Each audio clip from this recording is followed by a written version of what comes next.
立ち上げました。国際協調による企業の予見可能性を確保しつつ、企業における人権尊重の取り組みを積極的に進めてまいります。企業のためのガイドラインを今年の夏までに策定する作業も開始をいたしました。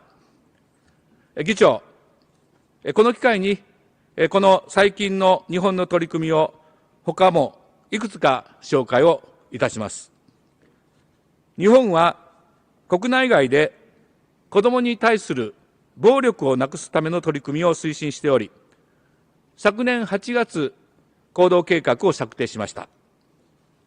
ハンセン病、差別撤廃に関しても引き続き国際的な議論を主導し、特別報告者の活動を支援してまいります。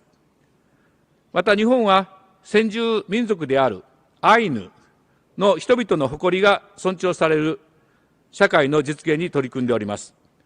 昨年の東京オリンピック・パラリンピック大会では、伝統的なアイヌ舞踊を披露し、アイヌ文化を発信いたしました。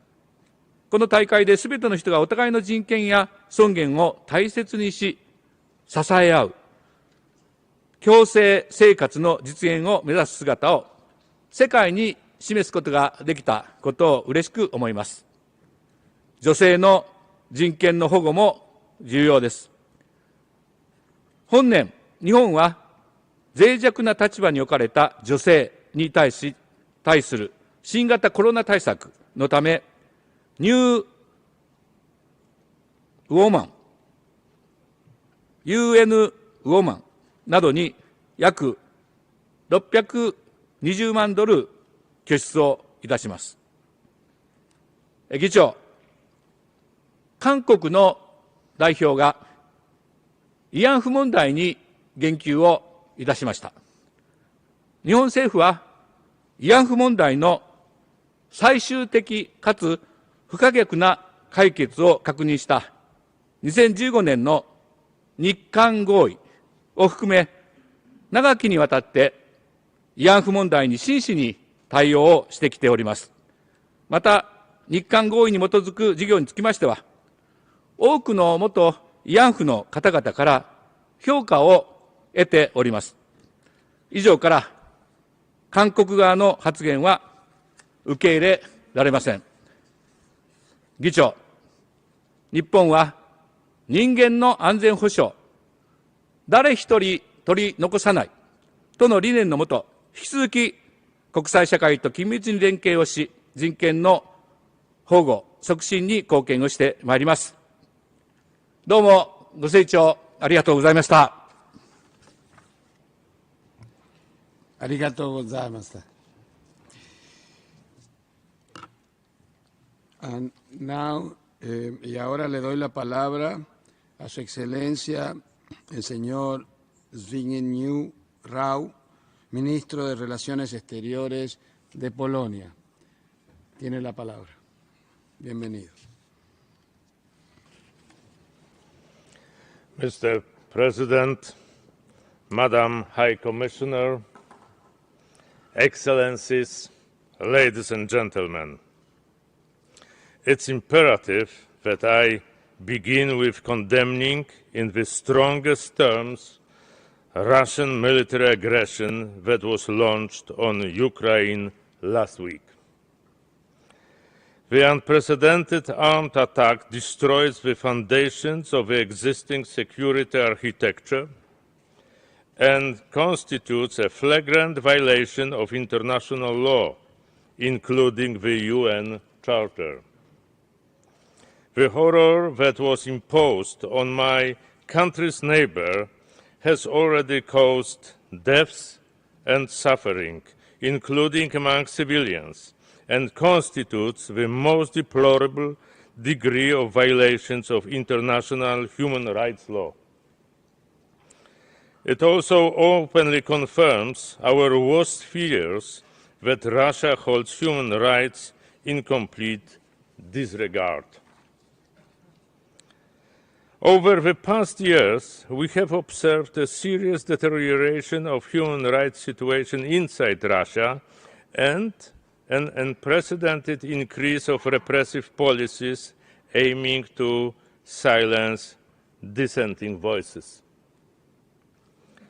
Any independent opposition activity is currently impossible in practice there. Poland warned about it repeatedly in this very forum.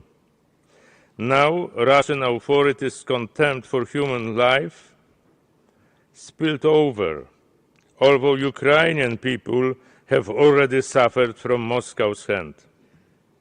We urge every member and observer state of the Human Rights Council to deplore Russia's human rights violations in this very council created to safeguard human rights.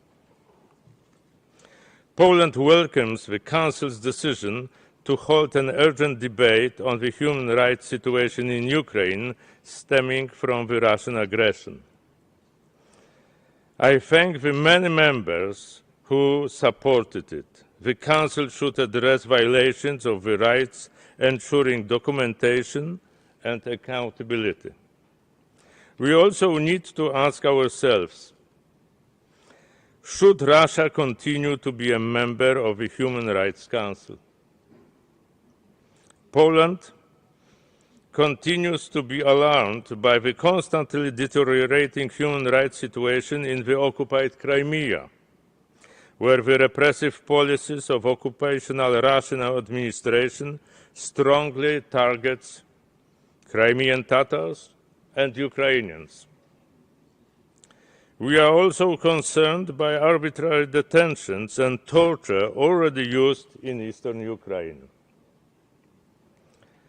I want to express my solidarity with Ukraine and make it clear that Poland has taken actions in cooperation with our allies to stop this brutal, unprovoked, and unjustified act of war.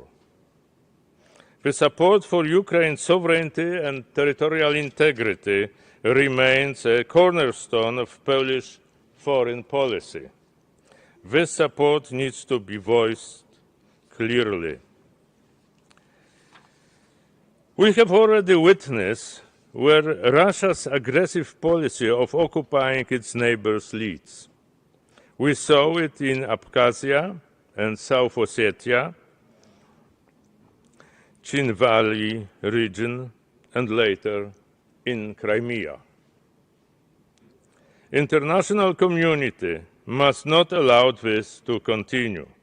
We call on Russia to immediately stop this war, to withdraw troops, and to respect human rights and humanitarian needs of the people of Ukraine according to obligations stemming from international law. Ladies and gentlemen, since 2020, we have been observing an unprecedented human rights crisis in the neighboring country of Poland, Belarus, after the fraudulent presidential elections. The enduring environment of repressions that followed has particularly targeted independent journalists and media outlets, human rights defenders, dissidents and lawyers, and even members of the national minorities. Nowadays, in Belarus, there are over 1,000 political prisoners, and this number is constantly growing. Poland stands in solidarity with all of them, including leaders of the Union of Poles in Belarus, Angelika Borys and Andrzej Poczobut, and more than 30 imprisoned journalists. Moreover, the Belarusian authorities did not hold back from reaching to even more deplorable levels of breaching international human rights law. This was clearly shown by the massive instrumental use of migrants to exert an artificial pressure on the EU borders. Now, it materialized in Belarus' participation in the war by helping the aggressor. All of these blatant human rights violations have occurred in a persistent climate of impunity. In this context, we underline the pivotal importance of the UN mechanisms established in this very Council to gather and preserve information and evidence of the human rights violations in Belarus in the context of the 2020 elections. The mechanism's activity has to be continued in order to fulfill its mandate. Ladies and gentlemen, our fight for the rights of those in vulnerable situations seems to be never-ending, despite efforts of many. In 2022, continuing our engagement from past years and expressing solidarity, Poland will advocate for the rights of children, persons with disabilities, women, and elder persons. We will also continue our commitment to advocating freedom of religion or belief, with special attention paid to those suffering violence and discrimination due to their belonging to religious or belief minorities.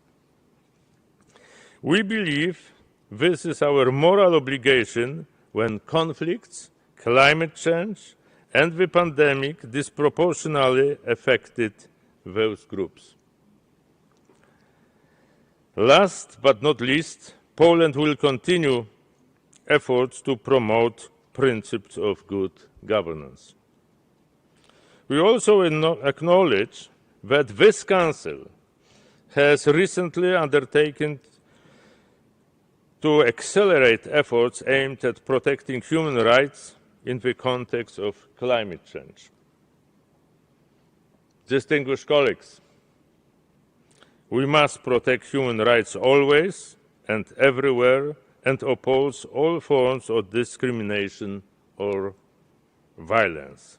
These days, we cannot remain indifferent to suffering of millions of innocent people in Ukraine.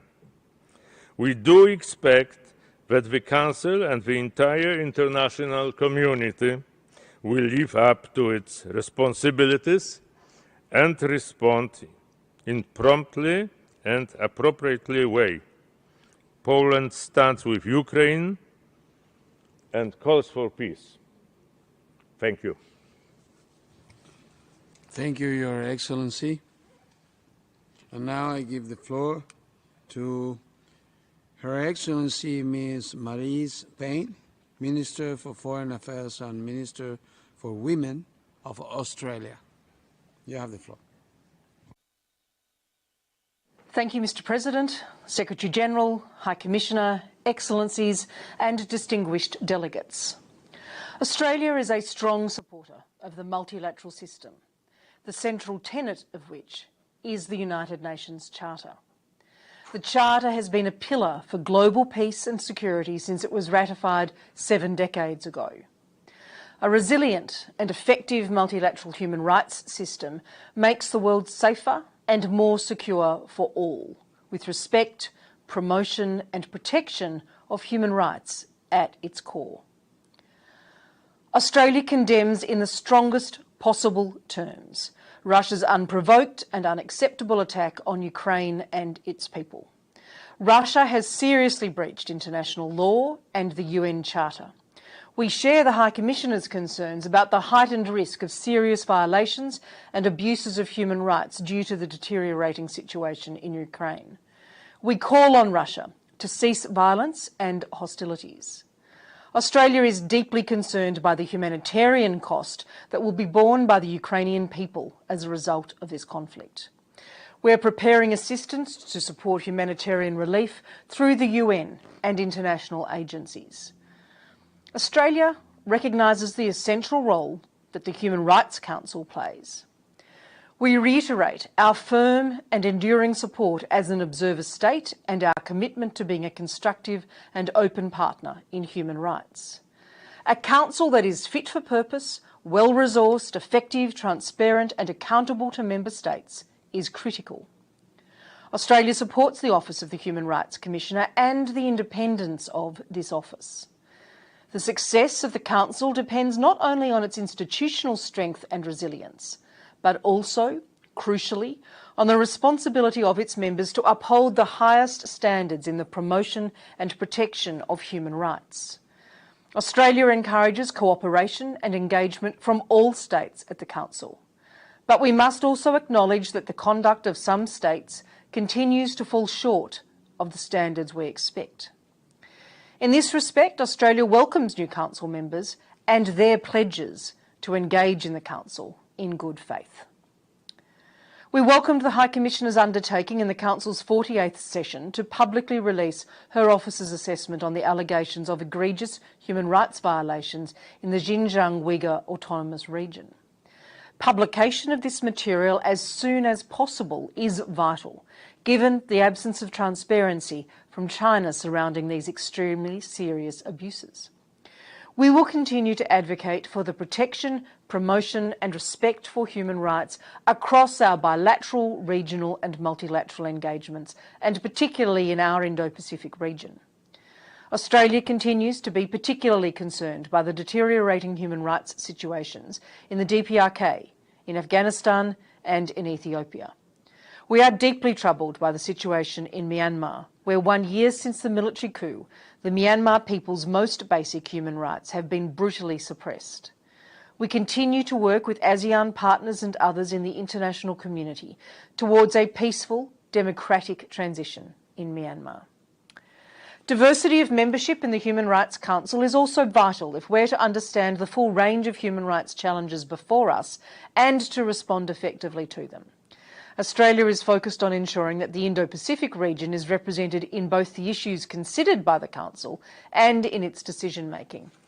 We thank Fiji, the first ever Pacific Island Council member, for their contributions to the Council over the last 3 years, including Ambassador Khan's tenure as President.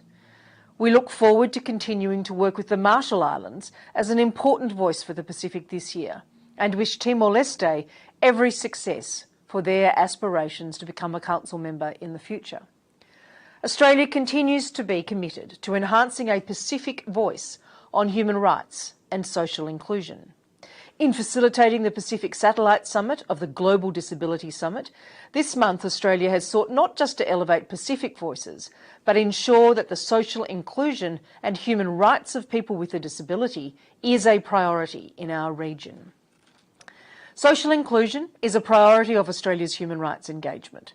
We will promote and advance the rights of Indigenous peoples globally and in our own country. We will champion equal rights and an end to violence and discrimination against LGBTI persons. We will continue our strong advocacy for the rights of women and girls, especially for full enjoyment of sexual and reproductive health and rights, and an end to gender-based violence and discrimination. We will continue to oppose the death penalty in all circumstances for all people. It is deeply flawed and unfair. It is used disproportionately against the poor, people with intellectual disabilities and minority groups. Australia is committed to responding to violations of human rights and fundamental freedoms. Australia will use its expanded autonomous sanctions laws to take timely action and deter those responsible for gross violations of international human rights. Our recent reforms enable Australia to sanction people and entities responsible for or complicit in egregious conduct, including grave human rights abuses and malicious cyber activity. These measures are appropriate, effective and legitimate national law. The lasting global impact of the COVID-19 pandemic will make adherence to human rights critical to future peace and stability. In pursuing global recovery, Australia reaffirms its commitment to sustainable development that places human rights at the centre of achieving sustainable and inclusive development. Australia reaffirms our strong call on all member states to protect, respect and promote human rights, particularly in times of crisis. Thank you. Y ahora tiene la palabra a Su Excelencia, señor Anwar.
Ending, but we plan to ensure that it is the spirit that lives on, including through our work on this Council. At the same time, we have been continuing to reinforce human rights at home in the UAE. In this spirit, I am delighted to be able to inform delegates that in line with the commitments we made in our most recent UPR, the UAE's National Human Rights Institution has now been established and began its operations in December. The NHRI is an independent entity in accordance with the Paris Principles, and we look forward to seeing it contribute to the protection and promotion of human rights in the UAE. It will soon be seeking accreditation in the Global Alliance of National Human Rights Institutions. At the same time, we have been undertaking a wide-ranging review of our laws to make them increasingly progressive and more fully in line with our human rights responsibilities. This has led to substantial progress on a number of human rights files. But we know there is more to do, which is why we look forward to adopting a national action plan for human rights later this year, and will continue to examine ways to make even more progress. Mr. President, I will focus my brief remarks today on highlighting some of the challenges that I believe could benefit most from our collective efforts. There are few challenges more in need of a coordinated global policy response, or that more starkly illustrate how much more needs to be done to promote human rights than the COVID-19 pandemic. Indeed, over the course of the pandemic, the UAE has been honored to closely collaborate with other countries to provide protective equipment to healthcare professionals and to support global vaccination efforts. Abu Dhabi's HOPE Consortium has, in its first year of operations, facilitated the delivery of over 250 million vaccine doses to countries around the world.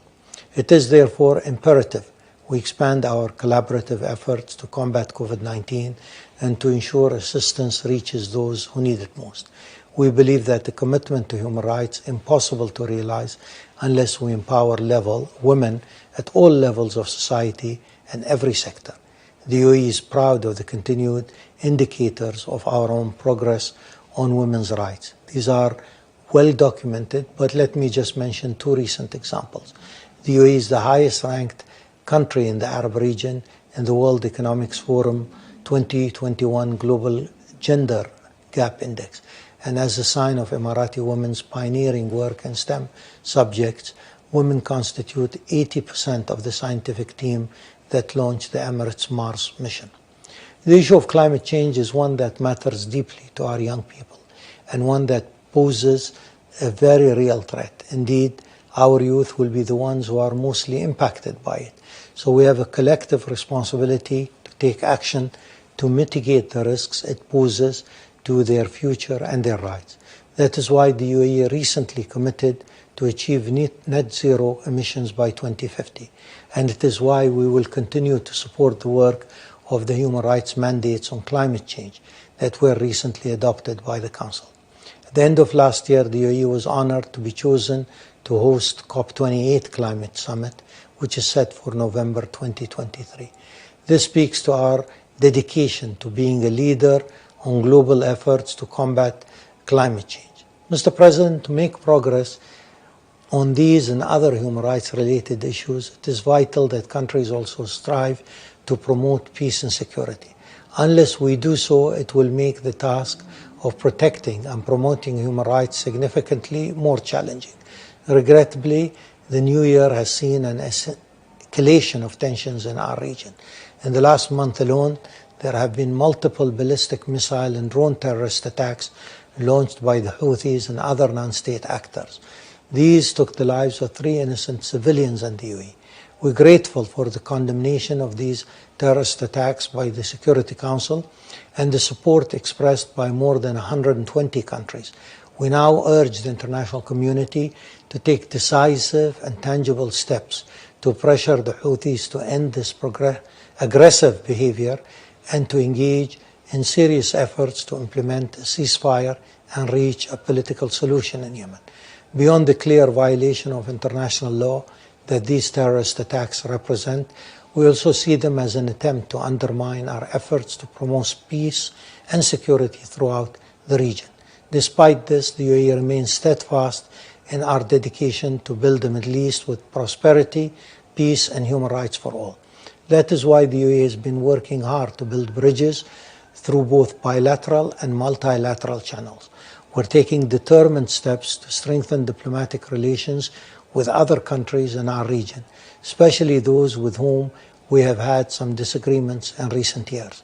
For example, our decision to sign the Abrahamic Accords was driven by a desire to reduce tension and build a shared platform for promoting better lives for people across the region. This is part of our wider efforts to promote a tolerance agenda in the region.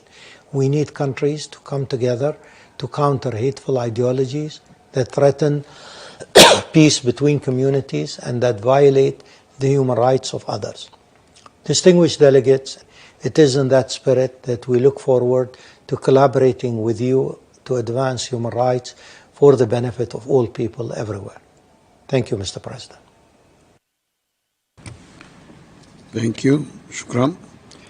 And now I give the floor to Her Excellency Ms. Eva Maria Limets, Minister for Foreign Affairs of Estonia.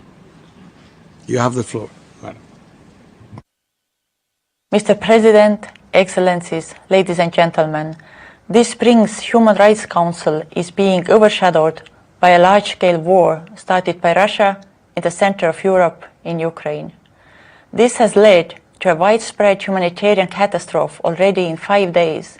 I was in Kiev when the bombing started. I saw and felt the tragedy of despaired people on my road out of the country. I was then returning home. They were leaving theirs. International community must stand up and act so that they have their homes back. Now, in 2022, we are all witnessing a major aggression against them, against the core principles of international law and against peace.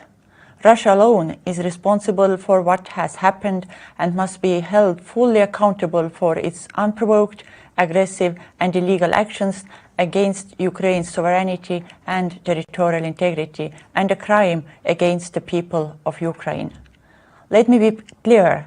We are witnessing an aggression like which Europe has not seen since the end of the Second World War. Soon, there are millions of victims of war.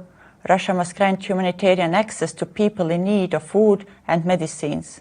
We must act immediately to impose massive and severe costs on Russia. The international community must send a strong and united political message explicitly condemning Russia's illegal actions against peaceful Ukrainian population, actions that look like a precursor of the genocide. We have to stand with Ukraine and the people of Ukraine. We must lend Ukraine as much political and practical support as possible. We must be vocal in demanding the protection of human rights and international humanitarian law by the Russian Federation. Therefore, we welcome the decision to hold an urgent debate on Ukraine and call for the adoption of a strongest possible resolution. Russia, the aggressor that launched a war against another sovereign state and is causing the death and suffering of innocent people, is today a member of the Human Rights Council. Let me recall that the members of the Council are obliged to uphold the highest standards in the promotion and protection of human rights. The only way to retain the credibility of the Human Rights Council is to suspend the membership of Russia of the Council. Mr. President, the fact that Russia has chosen the path of aggression and has rejected diplomacy is not surprising in retrospect. This issue and the potential threats have been repeatedly discussed in the meetings and sessions at the Human Rights Council. Preparations by Russia for the launch of a large-scale invasion against Ukraine have been going on for many months now. Indeed, as allies and partners from the democracies made significant diplomatic efforts to avert conflict, Russia continued to amass troops on Ukraine's border. The link between the human rights situation and security is direct. The more authoritarian a state is, the more aggressive it is.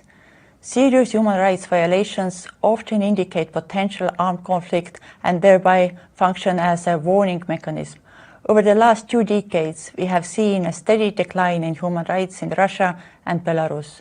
Democratic institutions and associations are being repressed. Civil liberties and human rights are suppressed. These are the very bitter fruits we have today. Mr. President, at the current 49th session of the Human Rights Council, we will discuss a resolution on human rights defenders and will consider the reports of the Special Rapporteur.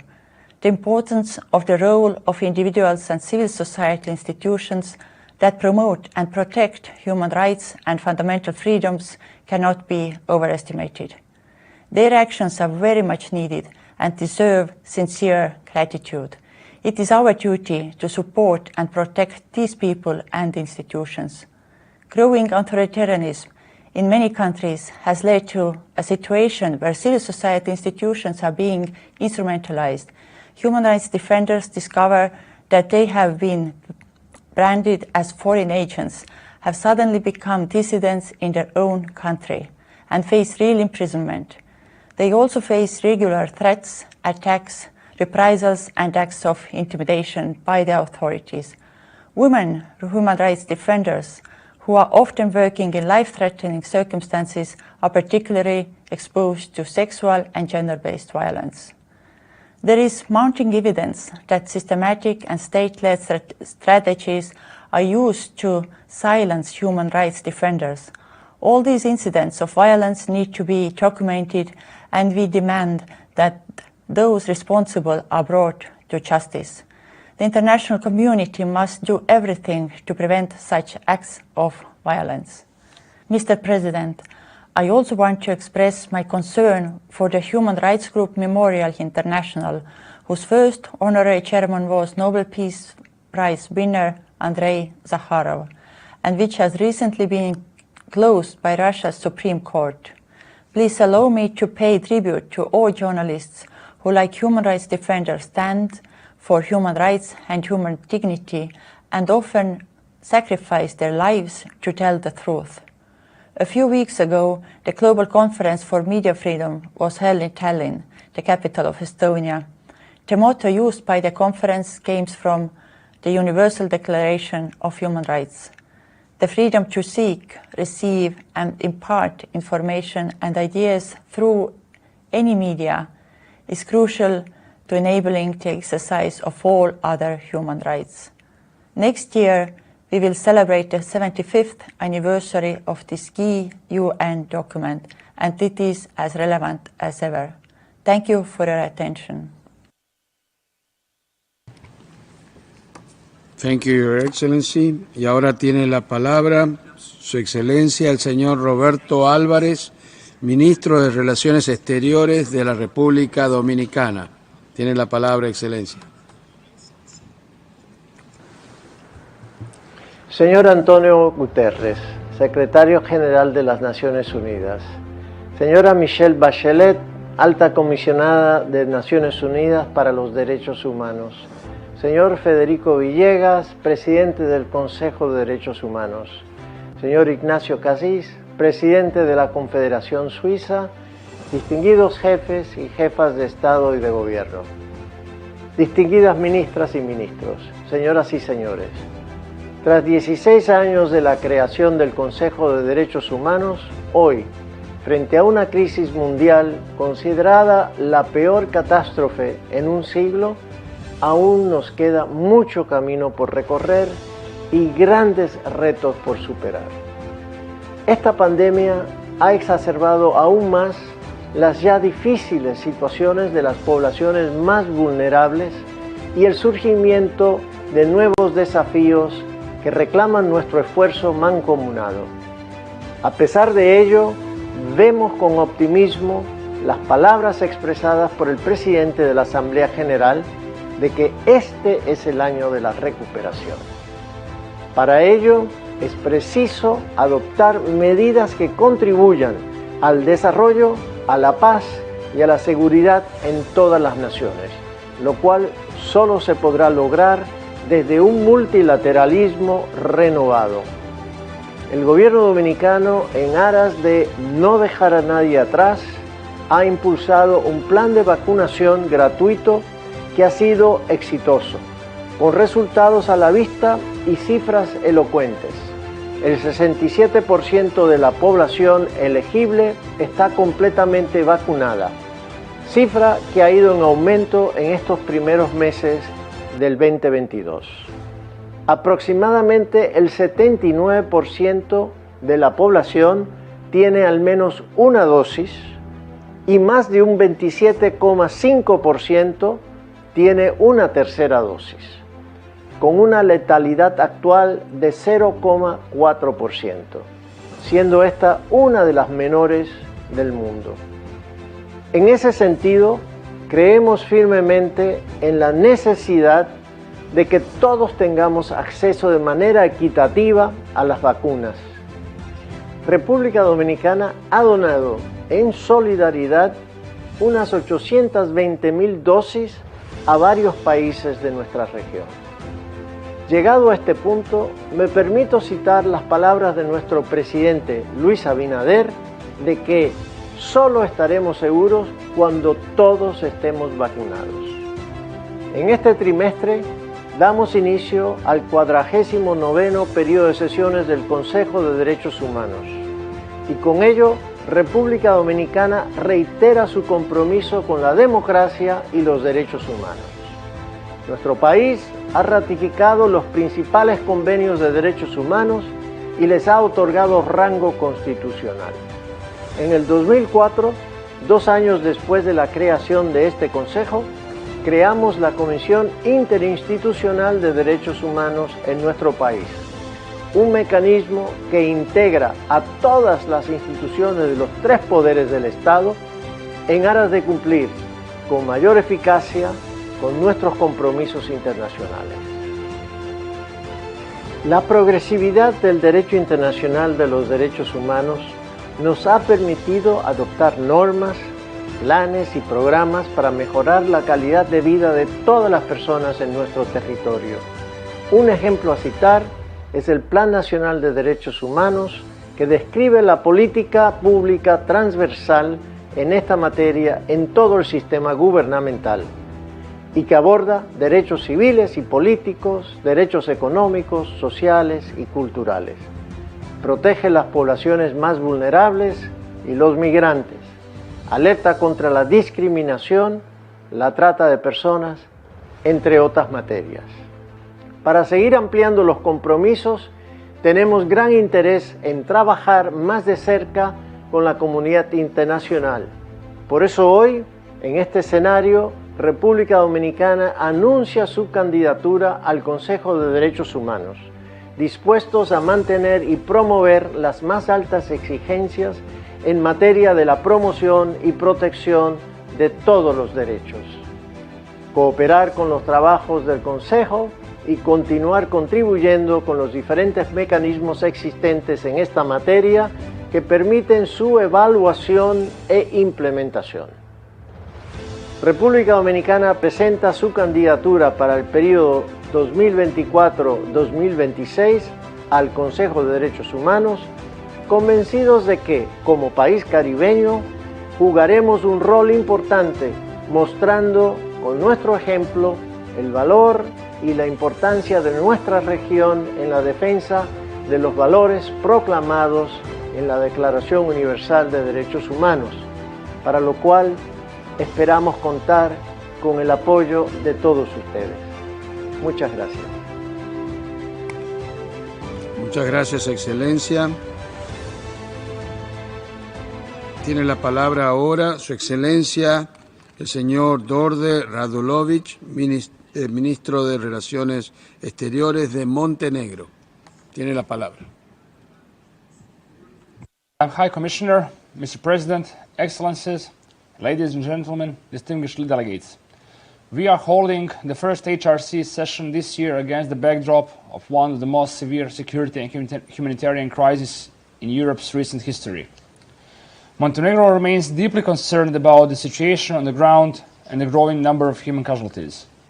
We strongly condemn military action of Russia at the territory of Ukraine that poses flagrant violation of international law and the core principles enshrined in the UN Charter and Helsinki Final Act, and we call for immediate ceasefire and reversal of its actions. Excellencies, in the dark days there must be a ray of light that will get us back on track, and that is why we must remain committed to multilateralism and the international forums we have created together, including this one where we speak today, and remind ourselves of the values and principles to respect. It is my honor to address the HRC today on behalf of the government of Montenegro as its newly elected member state, and to be in position to discuss contemporary challenges and trajectories of enjoying and respecting human rights and fundamental freedoms, human dignity, and advancing the overall human rights agenda. Foremost, I would like to congratulate Mr. Federico Villegas on his election as the President of the Human Rights Council for 2022. We highly appreciate the presented priorities, including further improving the efficiency of the Council and in particular its preventive role. Montenegro remains a credible, determined and forward-looking member of the Council in its efforts to meet its ambitious human rights agenda. We recognize and commend the work of the Council in the promotion and protection of human rights at the national, regional and global levels. The Council's preventive role continues to be pivotal, given the wide range of challenges for the full enjoyment of human rights across the globe, which came to the fore during the pandemic that most gravely impacted the vulnerable groups.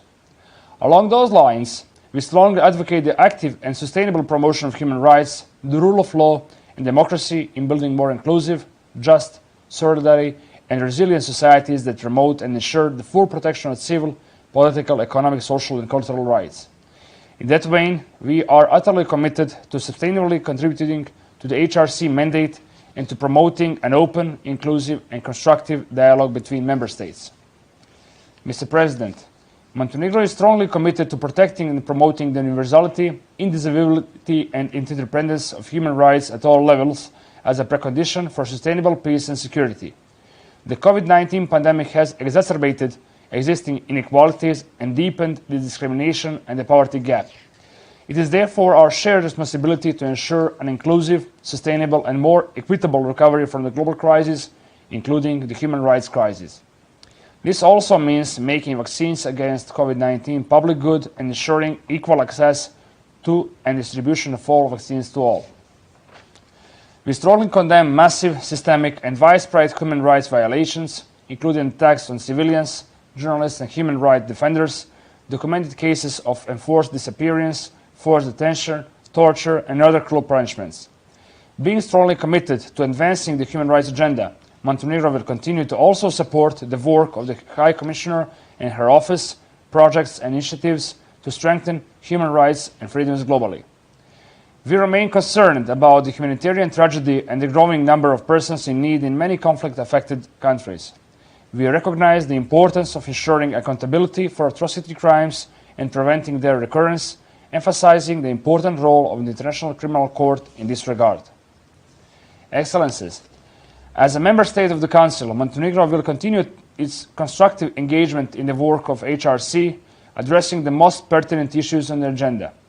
We will also promote our priorities in the Council, such as fundamental rights, freedoms, universal abolition of the death penalty, the rights of vulnerable groups, the impact of the pandemic on the human rights, the fight against discrimination on any ground.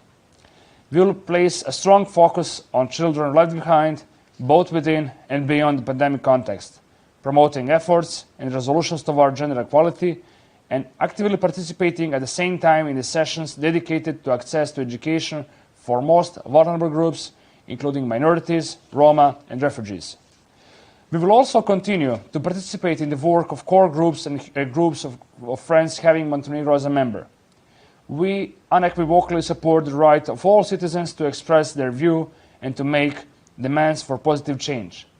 We also support the commitment to strengthen cooperation with the civil society and create an environment conducive for unhindered participation of civil society in the work of the Council.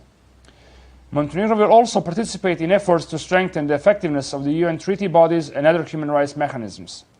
The cooperation within UPR and the active participation in all UPR sessions remain one of our priorities.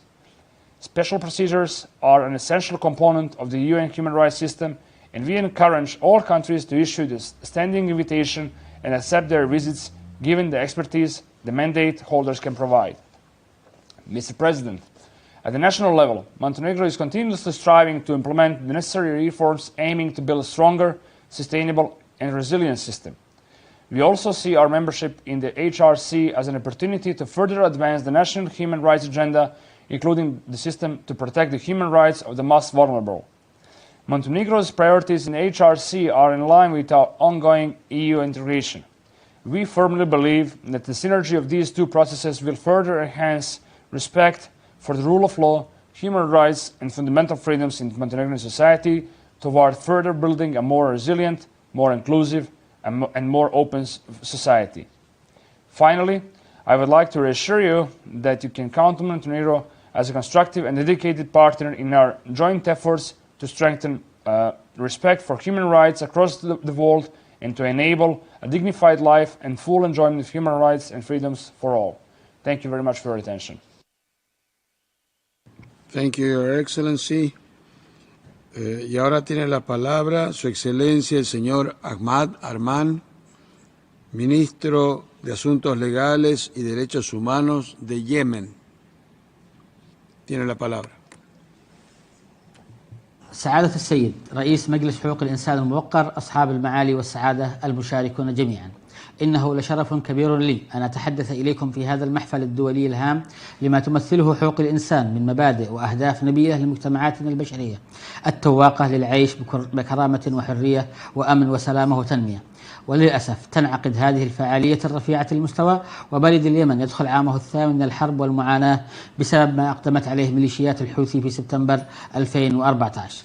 لقد كان الشعب اليمني طموحا في التغيير نحو الديمقراطية وبناء الدولة اليمنية الحديثة التي تعزز حرية الإنسان وتوفر الفرص المتساوية للجميع للمشاركة في العملية السياسية والاقتصادية والثقافية والاجتماعية. وعقد لهذا الغرض مؤتمر الحوار الوطني الشامل برعاية الأمم المتحدة الذي توصل إلى نتائج هامة جدا على كل الأصعدة التي تلامس تطلعات الشعب، والتي انبثق منها مسودة الدستور الجديد لبناء الدولة اليمنية الحديثة بشكلها الاتحادي. وكان اليمنيون يتطلعون إلى إجراء استفتاء عام على مسودة الدستور للبدء في تنفيذ مخرجات الحوار الوطني وبناء مؤسسات الدولة الجديدة، واعتبروا هذه العملية الوسيلة الوطنية الشاملة لرسم خارطة الطريق لمستقبل اليمن والخروج بالمعالجات والحلول لكافة القضايا الوطنية. السيد الرئيس، أصحاب المعالي والسعادة المشاركون جميعا، لقد تحدثت الحكومة اليمنية في محافل متعددة ومنها هذا المجلس أوضحت بأن اليمن دخلت في النصف الثاني من العام 2014 في منعطف خطير للغاية، حيث برزت جماعة الحوثي المسلحة التي رفضت ما اتفق عليه اليمنيون في مؤتمر الحوار الوطني الذي شاركت هي فيه، ورفضت مسودة الدستور الجديد، وارتكبت أعمال عسكرية أوقفت عملية الانتقال السياسي في اليمن وأدت إلى الانقلاب على السلطة الشرعية في 21 سبتمبر 2014. وكان الأحرى بالعالم أن يتخذ موقفا صلبا ضد الانقلاب في حينه ودعم الحكومة اليمنية لإنهائه، كونه يعتبر انتهاكا صارخا لحقوق الإنسان وفرضا لإرادة مجموعة مسلحة بقوة السلاح، وهو ما يتنافى مع القوانين والأعراف المحلية والدولية. والمؤسف حقا هو ما يلاحظ من تعامل ناعم من قبل وكالات الأمم المتحدة ومفوضية حقوق الإنسان مع هذه الميليشيات، والتي جعلها تزداد شراسة وعدوانية في قمع واضطهاد الشعب اليمني الواقع تحت سيطرتها. وهناك العديد من التقارير التي تفضح ذلك السلوك الإجرامي، ولا نزال نتطلع أن تعيد هذه الوكالات والمنظمات النظر في مواقفها المتراخية وتتخذ مواقف حازمة تسهم في ردع تصرفات تلك الميليشيات. كما نطالب المجتمع الدولي ومجلس حقوق الإنسان أن يتخذ إجراءات فعالة من شأنها حماية المدنيين في المدن اليمنية المختلفة ومخيمات النزوح من الاعتداءات والهجمات الإرهابية التي ترتكبها ميليشيات الحوثيين بحق المدنيين والأعيان المدنية في اليمن وفي دول الجوار، والتي تشكل انتهاكا صارخا للقانون الدولي الإنساني والقانون الدولي لحقوق الإنسان، وتهديدا حقيقيا على المنشآت المدنية والحيوية وإمدادات الطاقة واستقرار الاقتصاد العالمي وتقويض الأمن والسلم الإقليمي والدولي. ومن بين هذه الجرائم التي ارتكبها ميليشيات الحوثيين هو اتخاذ السكان كرهائن في مدن وقرى كاملة، واستخدامهم كدروع بشرية، واستخدام المدارس والمراكز المدنية كمخازن للأسلحة، والمباني الحكومية كمراكز للاعتقال، وأسطح المنازل للقنص واستهداف المدنيين، وتمارس الخطف والاغتصاب وتلفيق الاتهامات واحتجاز الناشطات سياسيا ومهنيا. كما أن هذه الميليشيات تواصل حصار المدن وتحرم السكان من حرية التنقل أو الوصول للماء والغذاء، وتستخدم التجويع كوسيلة حرب. ونظرا لما ترتكبه هذه الميليشيات الإرهابية، فإننا نطالب المجتمع الدولي ومجلس حقوق الإنسان التحلي بالمسؤولية تجاه إرهاب الحوثيين والمتعاظم ضد المدنيين في اليمن وخارجه، وضد الملاحية الدولية في البحر الأحمر، والعمل على سرعة تصنيفهم كجماعة إرهابية حتى يتمكن العالم من فرض المزيد من العقوبات تجاه قادتهم المتورطين بارتكاب تلك الجرائم.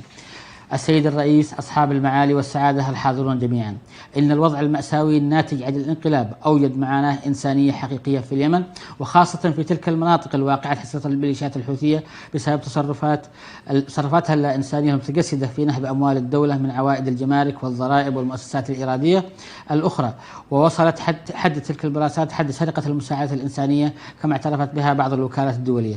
وأجدها فرصة لأعبر عن تقدير وامتنان الحكومة اليمنية لكل الدول والمنظمات التي قدمت الدعم والمساندة للشعب اليمني ولا تزال، وأهمها مركز الملك سلمان للمساعدات الإغاثية والإنسانية، والهلال الأحمر الإماراتي، وغيرها من الدول والمنظمات. وختاما، إن مستقبل اليمن الآمن والمزدهر لن يتحقق إلا بإنهاء الانقلاب ووضع سياسة سليمة لسلام دائم وشامل ويحقق النماء والعيش المشترك لكل اليمنيين وفقا للمرجعيات الثلاث المتفق عليها محليا وإقليميا ودوليا، وهي مخرجات الحوار الوطني الشامل والمبادرة الخليجية وآليتها التنفيذية وقرارات مجلس الأمن الدولي، وخاصة القرار 22/16 سلاما يحافظ على قيم الديمقراطية والشرعية ومقومات بناء الدولة والنظام والقانون التي ينشدها كل اليمنيين. ومن هذه المكان نناشد المجتمع الدولي أن يدعمنا في تحقيق ذلك في أقرب وقت ممكن. وشكرا.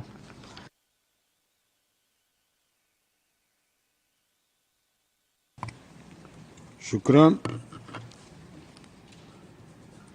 Y ahora tiene la palabra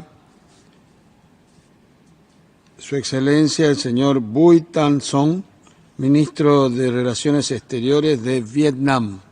Tiene la palabra. Mr. President, I am honored to address the 49th session of the Council at the time when the world is at a crucial juncture. The COVID-19 pandemic is draining resources, disrupting economies, deepening existing divides and inequalities, effectively wiping out years of development progress. For the first time in decades, extreme poverty is once again on the rise. Meanwhile, violence and armed conflicts continue to break out and rage on in many areas, threatening peace, stability, and development, undermining prospect of a robust, sustainable recovery of the world economy. All this is on top of the existential threat of climate change and environmental degradation, which affects all nations and all peoples. At the same time, Never before, humanity holds so much power enabled by advancement in technology and innovation to influence and determine the characters of the world we live in. Today's technologies, if we so choose, can foster connections and linkages to bring peoples and nations closer together and can enhance dialogue, understanding and cooperation to ensure peace, stability, prosperity, and to address the global challenges. We can choose to shift towards a green, circular, digital economy which empower people, improve livelihoods, and protect the environment. This opportunity urges us to build forward better, to ensure everyone is equal in the pursuit of happiness, freedom, and sustainable development, and that no one is left behind. Mr. President, this year marks the 45th anniversary of Vietnam's UN membership. But for 77 years since our nation's independence in 1945, Vietnam has been taking on unwavering commitment to delivering to our people the very values that the UN is striving for. People are at the heart of Vietnam's development strategy. They are both the chief beneficiary and the principal driver of Vietnam's development process. We seek to balance GDP growth with cultural and social progress, environmental protection, and climate resilience. This people-centric and holistic approach has enabled Vietnam to effectively tackle challenges. Vietnam's GDP growth in 2021 was 2.58% and is projected to accelerate to 5.5% this year. Poverty rate continues to fall and Human Development Index keeps improving. Facing the pandemic with assistance from international partners, Vietnam has effectively launched the nation's largest ever vaccination campaign. Vietnam is now among the countries with the highest vaccination coverage, with 97% adult population fully vaccinated. We are now preparing for a green and inclusive post-pandemic recovery. Mr. President, it was at this high-level segment last year that Vietnam formally presented its candidature for membership of the Human Rights Council for the term 2023-2025. We pledged to make positive contributions to the work of the Council in the spirit of mutual respect, dialogue and cooperation, ensuring all human rights for all. We stand ready to work closely with other member states and stakeholders to uphold the principles of the UN Charter and the international law and strengthen the efficiency and effectiveness of the Human Rights Council through dialogue, cooperation, and mutual respect. We will promote the enjoyment of human rights and fundamental freedoms in a comprehensive and holistic manner in all civil, political, economic, social, cultural, and developmental aspects. Our efforts will focus on particular on the protection of vulnerable groups and combating violence and discrimination against them. The promotion of gender equality, especially for women and girls in the era of digital transformation, and on protection and promotion of human rights in addressing global issues, especially climate change. And we will work to promote the right to health, particularly in the unpredictable context of COVID-19 and other communicable diseases. The right to decent work in joint efforts to achieve the 2030 Agenda for Sustainable Development, and the right to quality education based on equality, opportunity and universal access. We do look forward to receiving the valuable support of all UN member states and to work with all of you to build a better future for all. Thank you. Thank you. E agora tenho a honra de dar a palavra e convidar a Sua Excelência o Sr. Rui Alberto Figueiredo Soares, Ministro de Assuntos Estrangeiros, Cooperação e Integração Regional do Cabo Verde. Bem-vindo. Tem a palavra, Excelência.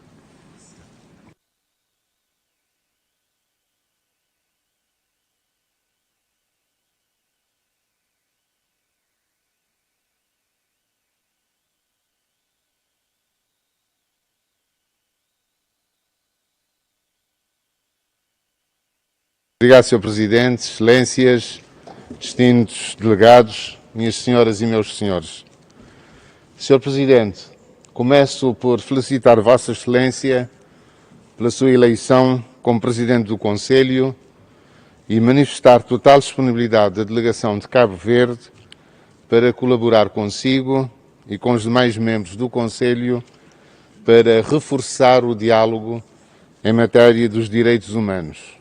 Excelências, as questões que abordamos hoje neste Conselho, como as alterações climáticas, a violência e a igualdade entre homens e mulheres, os direitos humanos na era digital e os direitos das pessoas com deficiência, teriam sido imprevisíveis nas relações internacionais da história contemporânea.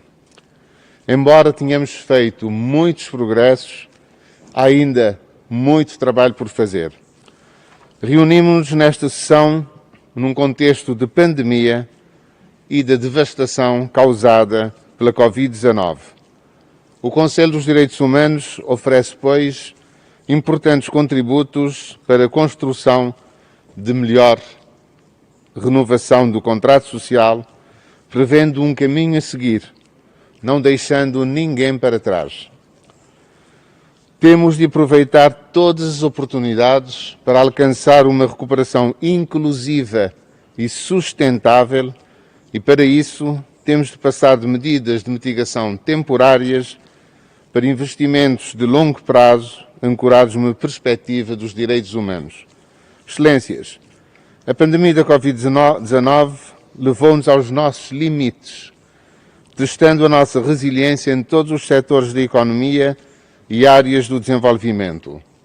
Ao abordarmos os impactos da pandemia, é importante que reconheçamos o facto que os mais vulneráveis e marginalizados foram os mais atingidos.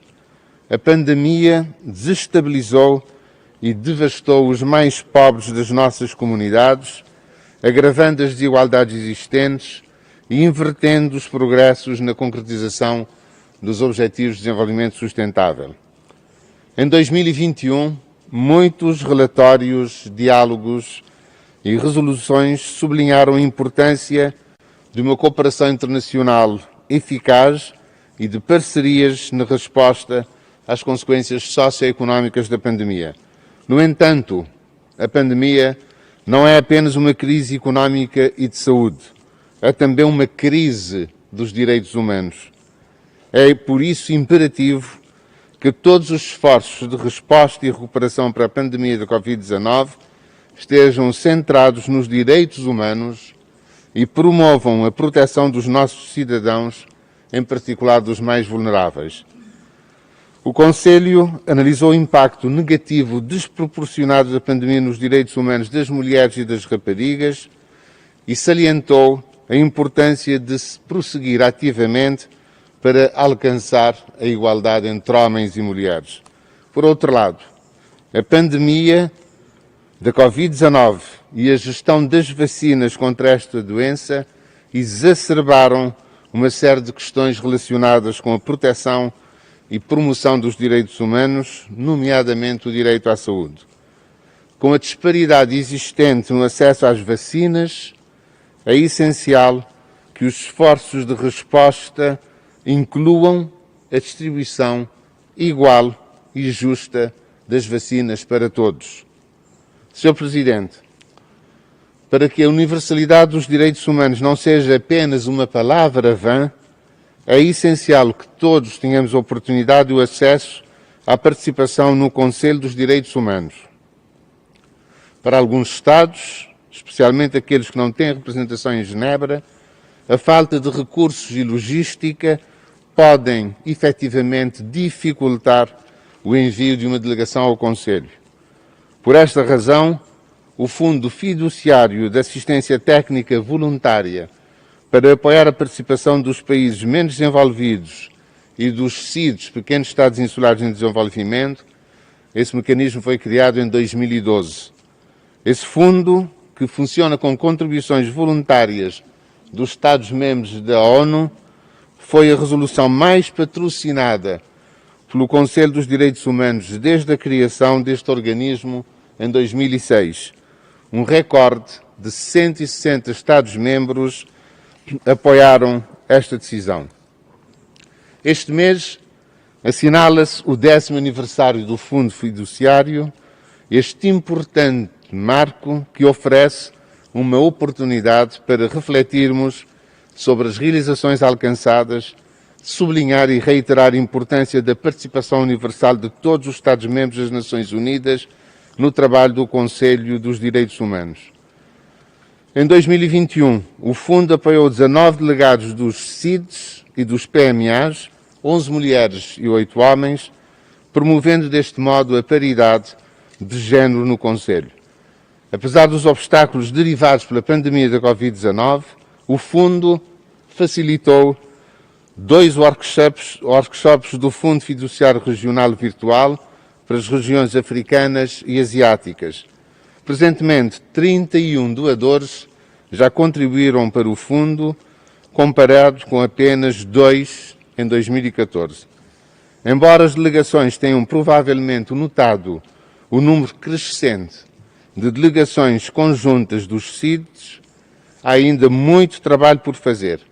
O principal desafio continua a ser a assistência aos países menos avançados e aos CIDs, permitindo a sua participação ativa nos trabalhos do Conselho. Isto é particularmente importante à luz da pandemia da Covid-19, que atingiu duramente os países em desenvolvimento. Excelências, Sr. Presidente, Cabo Verde continua firme no compromisso assumido com a promoção e proteção dos direitos humanos.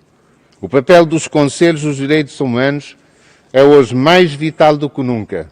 Hoje, período em que assistimos a uma guerra inesperada na Europa, que tem consequências desastrosas sobre os direitos humanos, e por isso Cabo Verde apela, de facto, a um cessar-fogo e ao entendimento entre as partes beligerantes através do diálogo e da via diplomática. Esta reunião do Conselho constitui, por isso, uma excelente oportunidade única, uma oportunidade de nos unirmos em solidariedade e prosseguirmos na recuperação sustentada e inclusiva com os direitos humanos no centro dos nossos esforços. Asseguro-vos o apoio contínuo da minha delegação nos trabalhos do Conselho e sucessos a esta 49ª sessão. Muito obrigado, Sr. Presidente. Muito obrigado pela vossa atenção. Muito obrigado, Sua Excelência, pela presença. And now I would like to have the honor to invite to His Excellency Mr. Ahmed Khalil, Minister of State for Foreign Affairs of the Maldives. Your Excellency, you have the floor.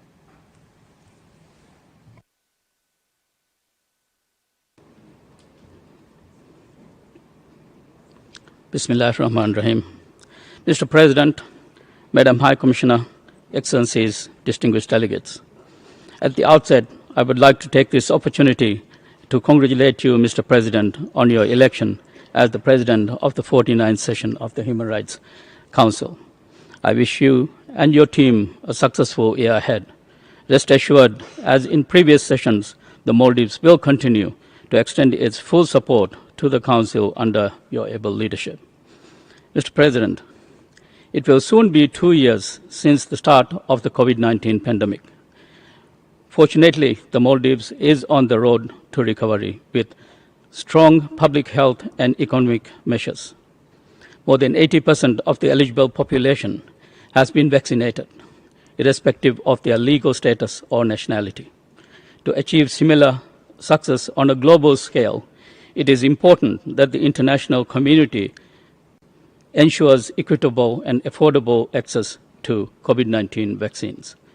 Excellencies, the Maldives' foreign policy is based on 3 pillars: defending human rights, upholding the principles of democracy and good governance, and climate change. Since the adoption of the new constitution in 2008, the Maldives has persistently advocated for human rights and fundamental freedom.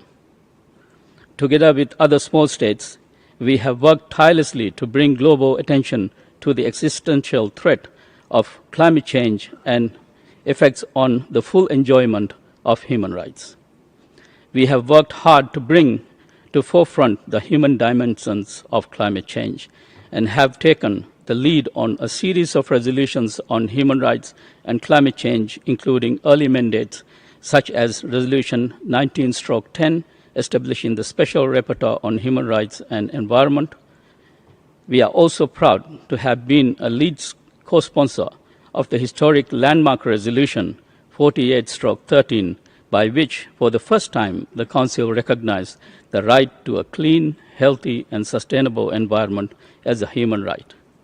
The adoption of Resolution 48/14 on the creation of a Special Rapporteur on the promotion and protection of human rights in the context of climate change is further testament to the importance that this Council now attaches to the human rights dimension of climate change.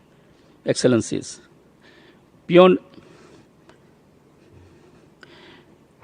advocating for environmental measures, the Maldives is engaged with human rights mechanisms on a broader scale. We are pleased to note that the Maldives' third cycle Universal Periodic Review was conducted with the wide participation of the Council members in 2020. This past year, the Maldives also completed its 6th periodic report review before the Committee on the Elimination of Discrimination Against Women. Excellencies, the Maldives is a firm believer in the multilateral system and its importance for promoting peace and security. In this regard, we express our deep concern on the escalating security and humanitarian situation in Ukraine and calls on all concerned parties to uphold their obligations under international human rights and humanitarian law. We encourage the global community to engage in constructive dialogue pursuant to the United Nations Charter to ensure a swift and peaceful resolution to the conflict. We also wish to highlight our deep distress about the plight of the Palestinian people, particularly in the occupied territories. We will continue to support the right to a sovereign and independent Palestinian state. Excellencies, the Human Rights Council is a fundamental pillar of the international system. It is exceptionally critical now as we strive to place human rights at the core of the global recovery from COVID-19 pandemic. We are committed to engaging constructively with the Council and promoting diversity, inclusivity, and universality in the work of the Council. Since 2006, we have extended a standing invitation to all thematic special procedures mandate holders. To date, we have welcomed the Special Rapporteur in the field of cultural rights and the Special Rapporteur on torture and other cruel, inhuman, and degrading treatment or punishment. The Special Rapporteur on the promotion and protection of human rights and fundamental freedoms while countering terrorism will visit the Maldives later this year, and we look forward to welcoming other mandate holders soon. The Maldives is fully committed to upholding the rule of law, strengthening democratic institutions, and promoting good governance. We have learned greatly from the democratic journey and we believe that our own experience can provide a valuable perspective that is beneficial to the Council, especially from the point of view of a small island developing state.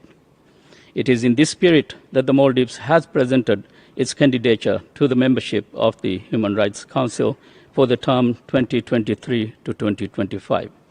We are committed to consolidating democracy at home and working towards a more inclusive, constructive, and diverse council.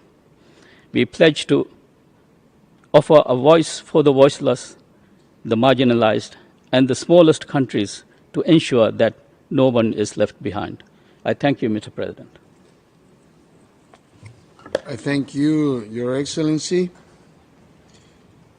And now I have the pleasure to invite His Excellency Mr. Dawda Ayalo, Attorney General and Minister of Justice of the Republic of the Gambia. You have the floor, Your Excellency.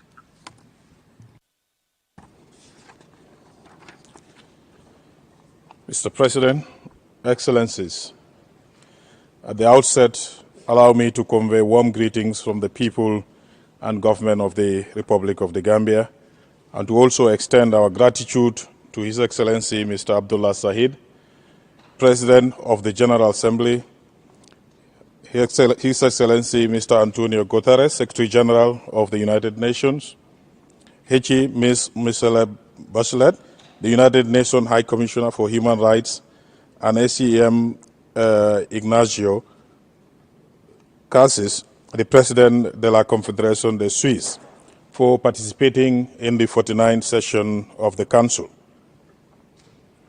As we prepare to take our seat on this Council for the first time, it is an honor and privilege to lead my delegation at this historic session. In making these few remarks on behalf of the Gambia on this momentous day, allow me to assure members of this Council of our full commitment to the Council. As we congratulate you, Your Excellency, we will assure you that we will give our unflinching support to the work of the Council throughout your presidency. The Gambia is indeed grateful to the entire membership of the General Assembly for the trust and support that led to our election into this very important world body.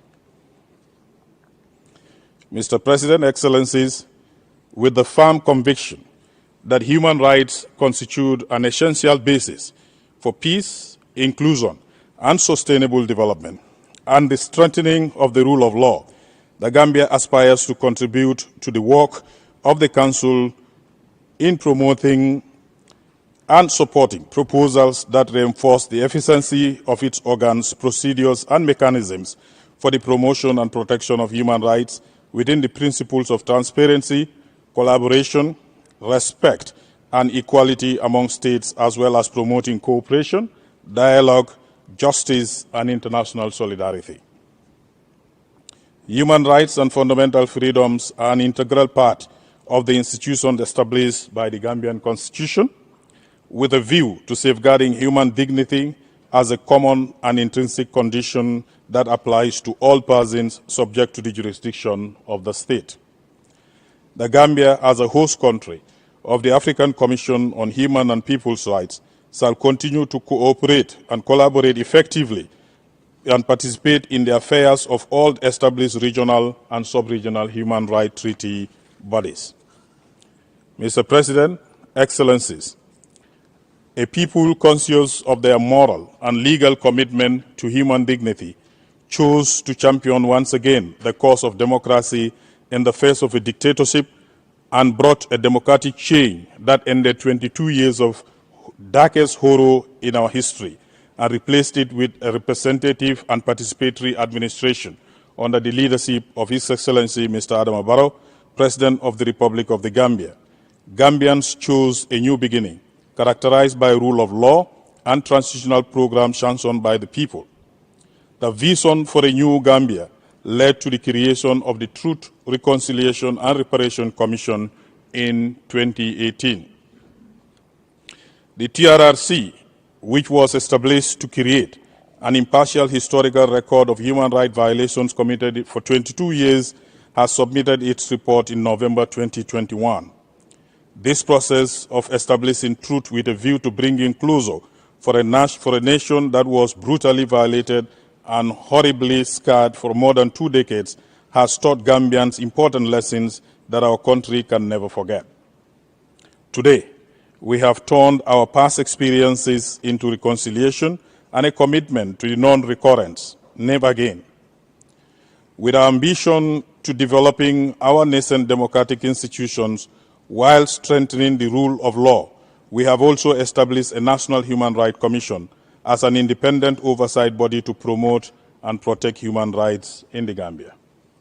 Mr. President, Excellencies, as members of various multilateral institutions like this Council, with shared legal frameworks, we must stand up to our commitments and forge a united front against all forms of human rights abuses and violations wherever and whenever they occur. The Gambia will continue to pursue accountability for the Rohingya Muslim minorities in Myanmar and condemns all forms of discrimination, xenophobia, and intolerance against minority groups anywhere. We called for peaceful resolutions of every disagreement with a view to averting humanitarian disaster and catastrophic destructions of life and properties. We therefore called on Russia and Ukraine to immediately cease fire to avoid sufferings of innocent people and return to the negotiating table for peace. We call for dialogue and a diplomatic solution.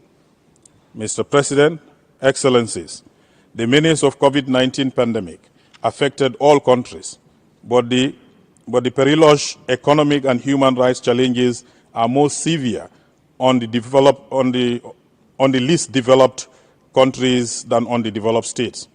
For this reason, this Council must amplify its condemnation of the ongoing vaccine appetite and call for access as well as equal distribution of vaccines to the developing world. Climate change and environmental degradation continue to threaten our very existence as they adversely affect our natural habitation, livelihoods, and food security. All over the world, particularly in the developing world, humanitarian crises are leading to human rights violations and displacements of people due to war, climate change, environmental degradation, related calamities, which are most often avoidable.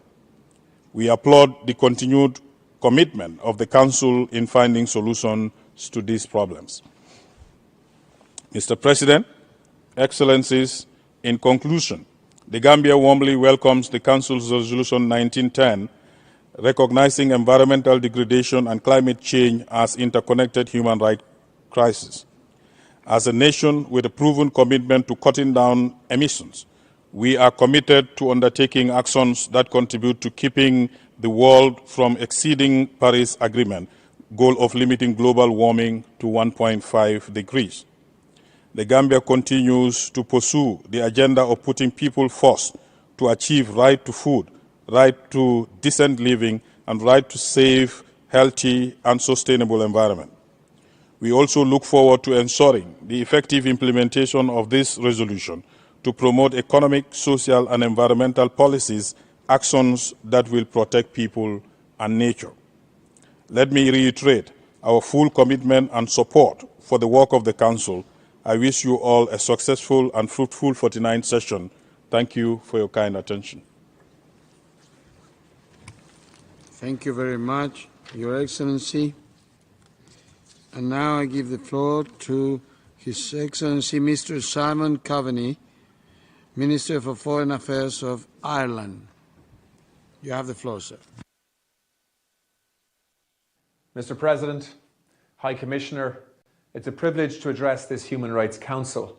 And during this session, Ireland will engage with the full agenda of the Council. But today, I want to focus my remarks on the attacks on Ukraine. By invading Ukraine and violating its sovereignty and territorial integrity, the Russian Federation, facilitated by Belarus, is flagrantly violating the UN Charter and the Universal Declaration of Human Rights. Ireland condemns utterly the Russian Federation's further invasion of Ukraine. This military action has already resulted in severe violations of the civil, political, economic, social and cultural rights of the people of Ukraine. Civilians are bearing the brunt of this conflict. Every day we're witnessing rising casualties, including the killing and injuring of children in planned, targeted attacks using heavy explosives in crowded cities. People's homes are being destroyed. Civilian infrastructure is being targeted. Hundreds of thousands of people are left without electricity, water, or basic supplies. We have been shocked by the numbers of people, mainly women and children, fleeing their homes, and these numbers are likely to grow dramatically. The Russian Federation must comply with its obligations under international human rights law and international humanitarian law, and it must be held accountable for violations it has already committed. Human rights obligations of Russia and Belarus apply equally within their own borders. We condemn the crackdowns on those exercising their fundamental freedoms, including those Russian and Belarusian citizens bravely protesting against these acts of war. The fundamental freedoms of expression, peaceful assembly and association must of course be protected. This crisis will only be resolved through political dialogue. We must see an end to Russia's assault on Ukraine, its people and its democratic institutions. Peace and security cannot be achieved without the full protection of human rights and the recognition of the centrality of international human rights law. We call for an immediate ceasefire, unconditional withdrawal of Russian troops, full respect for human rights and accountability for violations committed. The foundation on which this Council is built is being challenged. Now is the time to live up to our responsibilities, and Ireland stands in full solidarity with the people of Ukraine, and I urge all Council members to do the same. Thank you very much. Thank you. And now, ahora le doy la palabra a Su Excelencia el señor Yeyun Bayramov, Ministro de Asuntos Extranjeros de Azerbaiyán. Tiene la palabra. Mr. President, Excellencies, ladies and gentlemen, at the outset, I would like to congratulate His Excellency Ambassador Federico Villegas on his appointment as the President of the Human Rights Council. Our discussion takes place under the shadow of increased tension in international relations amidst the serious deterioration of situation in and around Ukraine. Azerbaijan deeply regrets that the ongoing crisis continues to cause significant casualties, in particular among civilians. Civilian lives and civilian infrastructure must be protected and safeguarded, and human rights must be respected at all times. The evolving humanitarian crisis on the ground requires expedient measures to alleviate the impact of current situation on civilians. Proceeding from this understanding, Azerbaijan has already rendered on a bilateral basis humanitarian assistance of medicine and medical equipment and other first need essentials to the people of Ukraine. At this critical time, Azerbaijan reiterates its call for dialogue without delay to prevent the situation from further escalating and underlines the necessity of direct negotiations between the parties. Dear colleagues, 2022 marks the 30th anniversary of Azerbaijan's accession to the United Nations. Azerbaijan has already been advocating for an efficient UN and is committed to the principles of the UN Charter, multilateralism, and increased cooperation with the UN bodies, including the Office of the High Commissioner for Human Rights and other human rights mechanisms based on mutual dialogue and genuine respect. As one of the founding members of the Human Rights Council, Azerbaijan continues its support to the HRC as a credible and responsible global human rights body. Despite challenges posed by the COVID-19 pandemic in the work of the treaty bodies, we agreed to the voluntary virtual review in relation to Azerbaijan's fourth national report under the International Covenant on Economic, Social and Cultural Rights and third national report under the International Convention on Migrant Workers. Currently, Azerbaijan is among 25 member states which have no overdue reports. Azerbaijan has always been advocating for the cooperation between the special procedures mandate holders and the states based on constructive dialogue and mutual trust. We recognize the important role of the mandate holders in promoting human rights.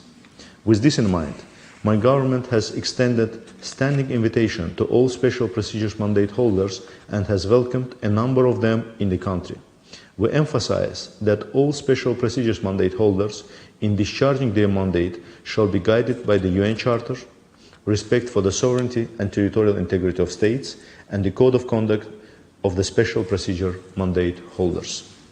Azerbaijan, in its capacity as the chair of the non-aligned movement, has initiated a platform for dialogue between the non-member states and the special procedures mandate holders, which will be an opportunity for constructive interaction and will contribute to the common efforts dedicated to protection and promoting of human rights. In 2021, the chairmanship of the Republic of Azerbaijan in the non-aligned movement was successfully continued. Azerbaijan initiated launching of the youth network and parliamentary network of the movement, which will contribute respectively to the intensification of contacts among the youth and the development of inter-parliamentary cooperation. Promotion and protection of all universally recognized human rights, in particular the right to development, is very important for the NAM. This year, Azerbaijan will present a draft resolution on the commemoration of the 31st anniversary of the Declaration on the Right to Development, and in cooperation with the OHCHR will organize a series of events on this occasion. Committed to the realization of the 23rd Agenda, during the UN High-Level Political Forum on Sustainable Development, Azerbaijan presented its next voluntary national review. Among the countries of the region, the Republic of Azerbaijan was the first one to submit the third report on the implementation of the UN Agenda for Sustainable Development until 2030. The Republic of Azerbaijan has worked with other members of the world community to seek and provide effective responses to the COVID-19 pandemic. Regretfully, the pandemic has further exacerbated existing inequalities within and among developing and developed countries, affecting the poorest countries the most. To address serious concerns over the persisting vaccine nationalism, during current session of the Council, Azerbaijan, on behalf of the NAM, together with Ecuador, will again present a draft resolution on ensuring equitable, universal access for all countries to vaccines. Last March, the resolution on the same topic was adopted unanimously by the Council. This resolution was also adopted at the 76th session of the UN General Assembly with the support of an absolute majority of UN member states. Let me also express gratitude to the states who supported this initiative. We hope that this year's resolution will also be adopted by consensus. Strengthening democracy and protection of human rights are among top priorities of the Republic of Azerbaijan. The ongoing reforms carried out in the country encompass a wide range of activities, including adoption of new relevant legislative acts, improvement of social protection of the population, particularly of vulnerable groups, support to the development of media. The new media law, which entered into force about a month ago, will expand the scope of activities in media field, protect the rights of the media entities, and guarantee media freedom and freedom of opinion and expression. The latest Amnesty Act of November 2021 is envisaged to apply to around 17,000 people, including the release of 3,000 convicted persons. Azerbaijan has entered a strategic phase in the post-conflict era. The government has set the country's long-term development target for socio-economic and environment development through national priorities. These priorities include, among others, inclusive and social justice, great return of Azerbaijani IDPs to the liberated territories, and clean environment and green growth country. Developing self-sustaining environmental practices to ensure environmental safety is an integral part of Azerbaijan's sustainable development concept. After restoration of territorial integrity, the government of Azerbaijan has already embarked on the transforming the liberated territories into environmentally friendly green energy zones and to build smart cities and smart villages. Currently, Azerbaijan is expecting the UNEP mission to its liberated territories. The end of the conflict between Armenia and Azerbaijan creates new economic opportunities, not only for Azerbaijan, but also for the region. In this regard, rehabilitation and reconstruction of the liberated territories will be one of the main directions of the development priority of Azerbaijan in coming years. $1.3 billion have been already spent from the state budget for these purposes in 2021. The task facing Azerbaijan in restoring these areas was eyewitnessed by the UNHCR during its mission to our country last year, the aim of which was to discuss the conditions and prospects for the return of IDPs and refugees. Massive contamination of liberated territories with landmines and other explosive devices by Armenia is a major impediment to safe and dignified return of thousands of hundreds of Azerbaijani displaced persons to their lands and restoration of their rights. The Azerbaijani National Agency for Mine Action is charged with coordinating activities of demining, mine risk education, and victim assistance. Accuracy of only 25% of all maps of mined areas released by Armenia has not contributed much to the acceleration of the demining process. The process is going on. However, we are still losing people. Since the end of the conflict, around 200 people have become victims of mine explosions. The harsh consequences of culturcide committed by Armenia has been revealed in full scale after the liberation of Azerbaijani territories from Armenian occupation.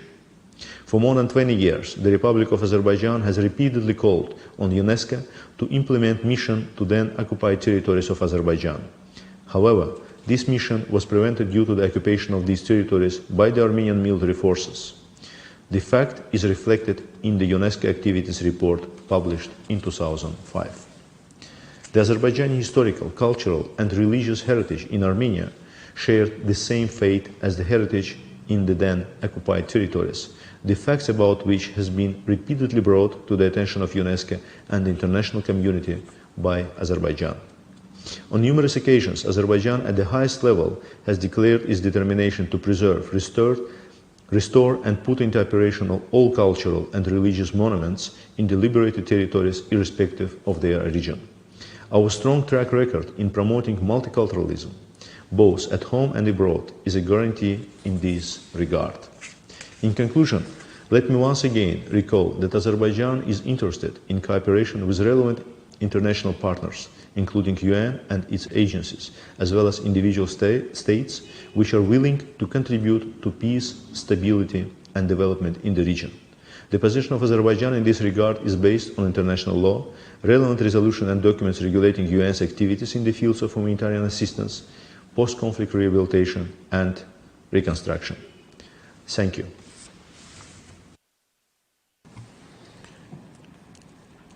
Thank you, Your Excellency. And now I give the floor to His Excellency Mr. George Simbachawene, Minister for Constitutional and Legal Affairs of the United Republic of Tanzania. You have the floor.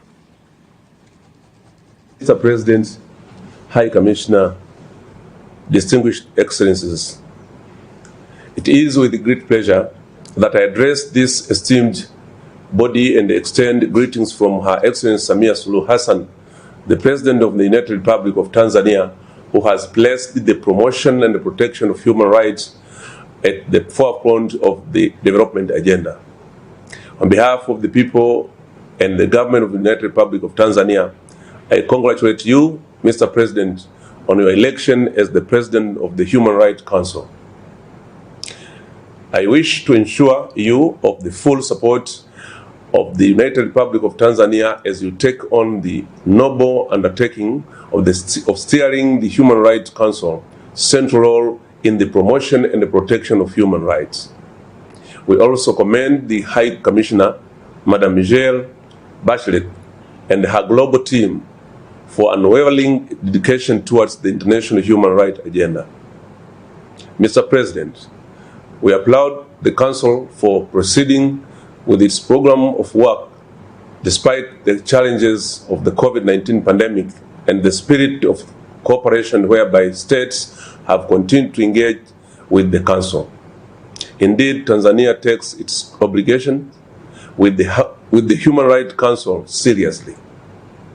In this regard, the United Republic of Tanzania engaged with the Council in November 2021 when our third national report under the Universal Periodic Review mechanism was considered. We are pleased to have gone through the assessment with the adoption of our UPR outcomes during this session of the Human Rights Council.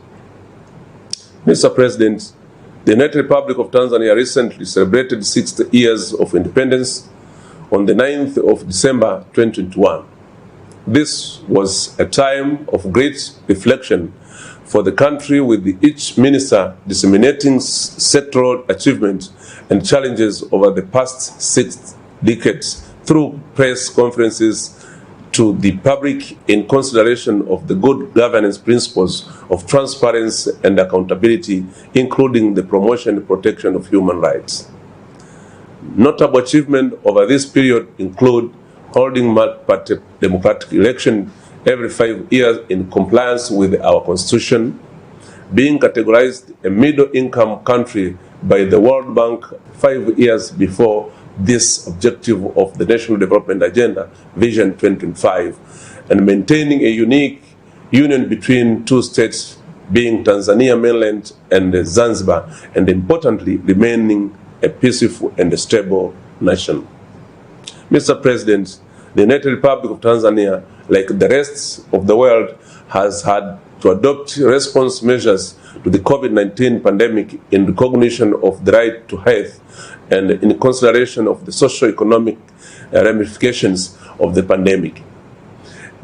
We placed human rights at the core of response measures, and a holistic approach was adopted.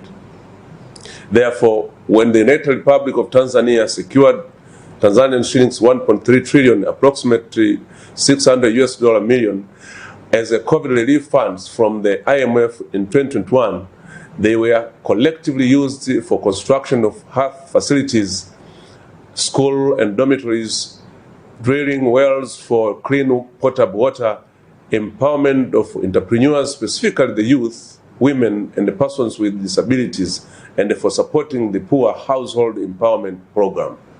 The government also began a nationwide campaign to encourage vaccination in 2021. The United Republic of Tanzania has adopted a strategic multi-pronged approach to the COVID-19 pandemic. Mr. President, the government continues to promote the right to education through the fee-free education policy, and in November 2021 strengthened access to education for all without discrimination by allowing students who are dropped out of school for specific reasons to continue with their studies. This also includes re-entry for female students who dropped out of school due to pregnancy, which was formally issued in Education Circular number 2 of 2021. In July 2021, the government committed itself to the campaign on economic justice and right to coalition for action. This is being spearheaded by a National Advisory Committee launched in December 2021 by Her Excellency, the President, to oversee the implementation of the government's commitments, which will support poverty alleviation and the economic uplifting of women. Mr. President, the government is equally steadfast in ensuring that civil and political rights are respected and a favorable political environment continues to be maintained. In this regard, Mr. President, the government held high-level talks with leaders of political parties and stakeholders involved in the democracy and the good governance matters in a meeting officiated by Her Excellency, the President, in December 2021. This is part of concerted efforts to ensure that fundamental democratic rights and freedoms continues to be realized in Tanzania. Indeed, the right to freedom of expression and the right to information remains central to our democracy. To further this open and frank discussion with the media houses and the practitioners are ongoing to ensure that journalists' rights are protected. This has led to reopening of online TVs, re-licensing of newspapers, and the discussions over law reform of media laws is going on. Mr. President, the government does not operate in ISOs in its efforts towards promoting and protecting the human rights of the people of Tanzania. The government continues to strengthen ties with the national human rights institution, civil society organizations, and development partners as we share similar objectives, which is the realization of human rights and fundamental freedoms for all. I therefore take this opportunity to reaffirm the enduring commitment of the United Republic of Tanzania towards meeting its obligations to Human Rights Council. I wish you all a fruitful session. Thank you. Asante sana. Thank you, Your Excellency. And now I give the floor to His Excellency Mr. Evariste Bartolo, Minister for Foreign Affairs and Foreign and European Affairs of Malta. You have the floor. Mr. President, High Commissioner, Excellencies, distinguished colleagues, I wish to begin by congratulating Ambassador Federico Villegas, Permanent Representative of Argentina, on his election as President of the Human Rights Council for this year. I wish him well for his term in office and assure him of our full support. Mr. President, Malta continues to strenuously support the UN human rights system and reasserts that human rights are universal, indivisible, interdependent, and interrelated. We reiterate our full support to the HRC and its work, including special procedures and their work in ensuring accountability and justice. Our definition of human rights should embrace political, social, and economic rights so that all people on this planet can live decently and with dignity and free from fear and want. We need to bind together people, planet, prosperity, and peace. We cannot have human rights without peace. At the time when we should be pulling together to recover from the pandemic and address the climate crisis, we now have the sad human tragedy of the aggression against the people of the Ukraine. The killing must stop. The guns must be silenced, and we must talk to each other and find ways of living together. Difficult, yes, but not impossible if we have the goodwill to recognize our shared humanity on this tiny and fragile planet.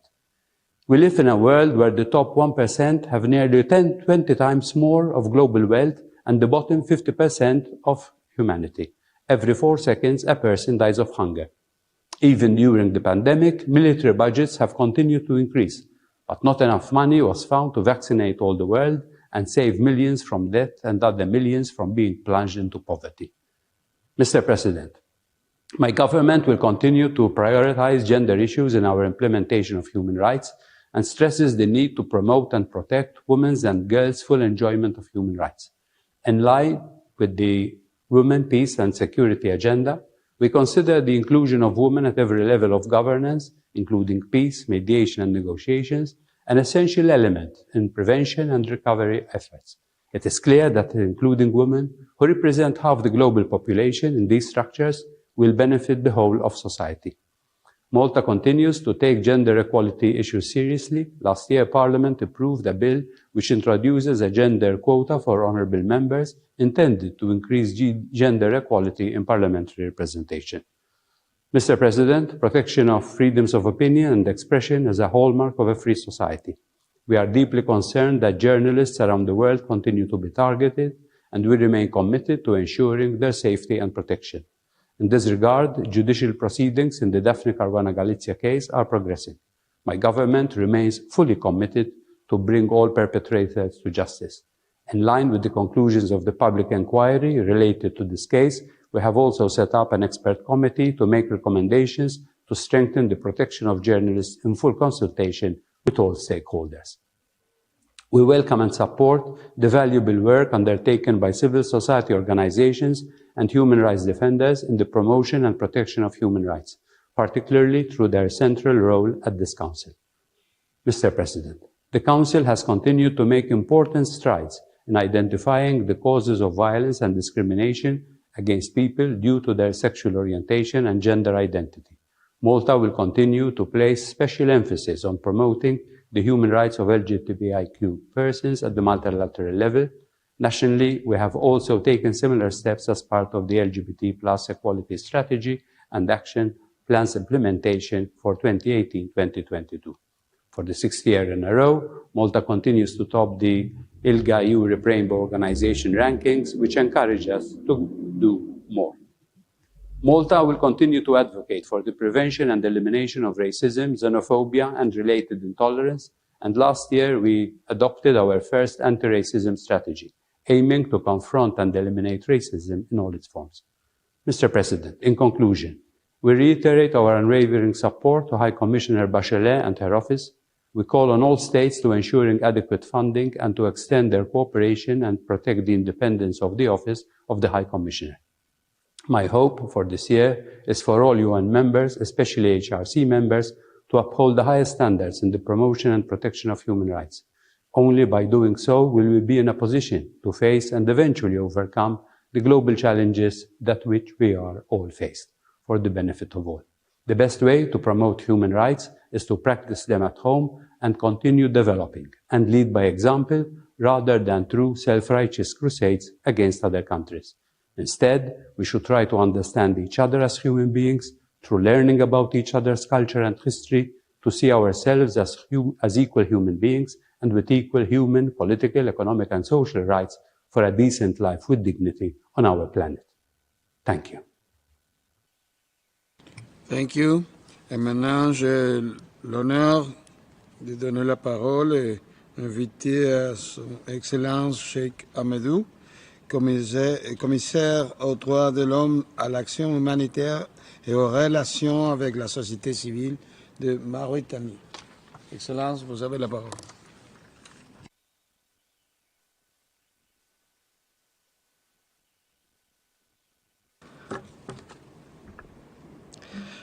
بسم الله الرحمن الرحيم وصلى الله على نبيه الكريم.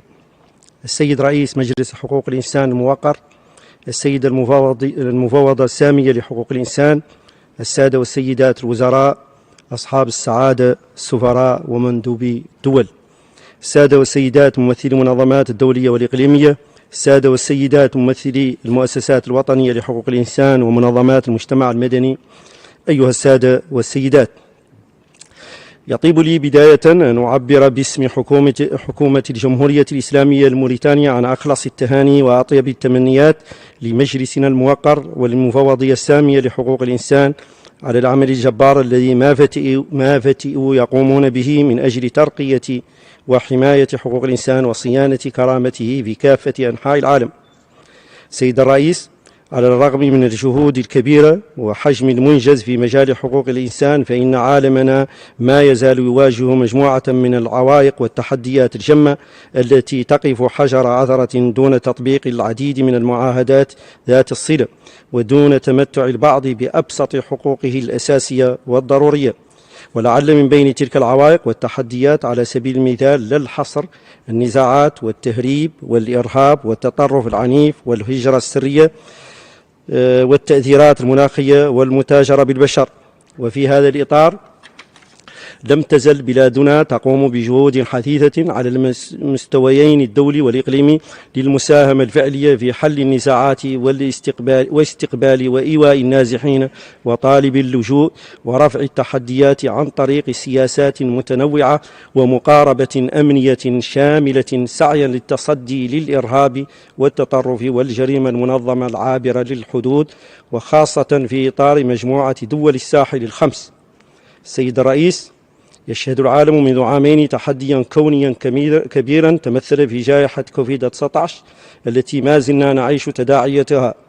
أثرت بشكل كبير على البرامج الاقتصادية وعلى أنماط العيش المعتاد، وبفضل السياسات المحكمة التي اتبعتها بلادنا لتسيير الأزمة تم منح الأولوية لإعمال الحقوق الاقتصادية والاجتماعية خاصة لصالح الفئات الهشة من السكان، وقامت بإطلاق برامج كبرى من بينها برنامج الأولويات والبرنامج الرعوي الخاص وخطة التضامن الوطني والتصدي لجائحة كوفيد-19.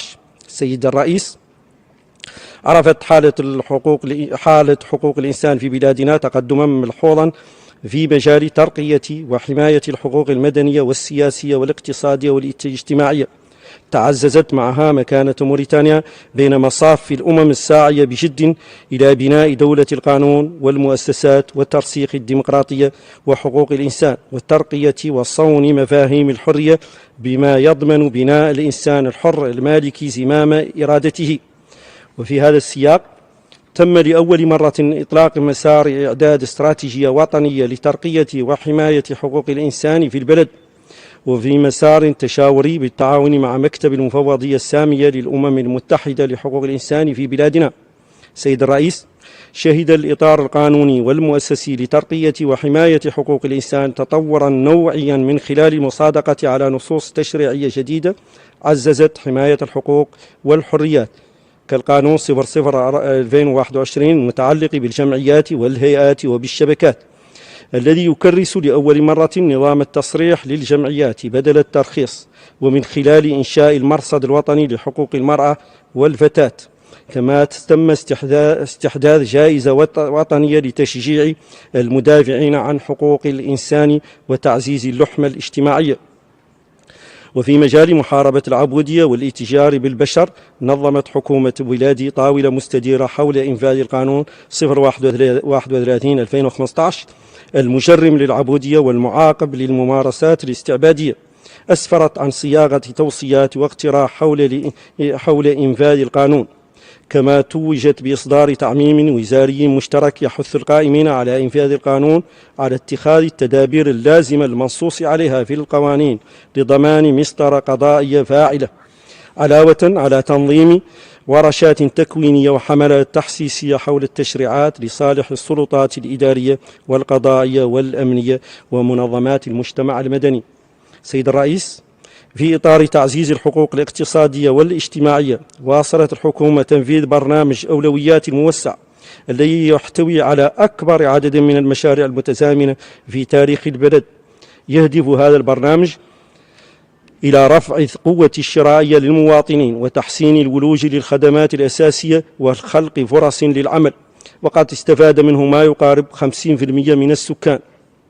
كما تم توسيع الرعاية والتأمين الصحيين ليشمل ما يقارب 16% من الأسر المتعففة، وتدشين 64 بنية تحتية مدرسية مكتملة، وإطلاق برنامج الكفالات المدرسية، وهو ما يعكس بوضوح الأهمية التي توليها السلطات العليا لترقية التعليم والصحة ولتقليص الفوارق الاجتماعية ومكافحة الغبن والتفاوت بين فئات المجتمع. وفي ذات السياق تم استحداث هيئات وبرامج غايتها دمج وتكوين ومساعدة الفئات التي ظلت مهمشة ومغبونة كي تتبوأ المكان اللائق في المجتمع، وهو ما أكد عليه فخامة رئيس الجمهورية السيد محمد ولي الشيخ الغزواني في خطاب ودان الشهير، حيث حث على تجاوز رواسب هذا الظلم في موروثنا الثقافي وتطهير الخطاب والمسلكيات من الأحكام المسبقة والصور النمطية الزائفة، مضيفا أنه ليس ثمة ما هو أقدر على حماية الفرد وصون كرامته وحقوقه من وحدة وطنية راسخة في كنف دولة قانون حديثة. وقد لاقى هذا الخطاب صدى واسعا وتفاعلا في مختلف أوساط فئات المجتمع. سيد الرئيس، إن بلادنا ماضية بجد وبكل الوسائل في تمسكها بالتزامات الدولية في مجال حقوق الإنسان، وقد تجسد ذلك في تعاطيها الإيجابي والمستمر مع كافة الهيئات والآليات الأممية والإقليمية المختصة.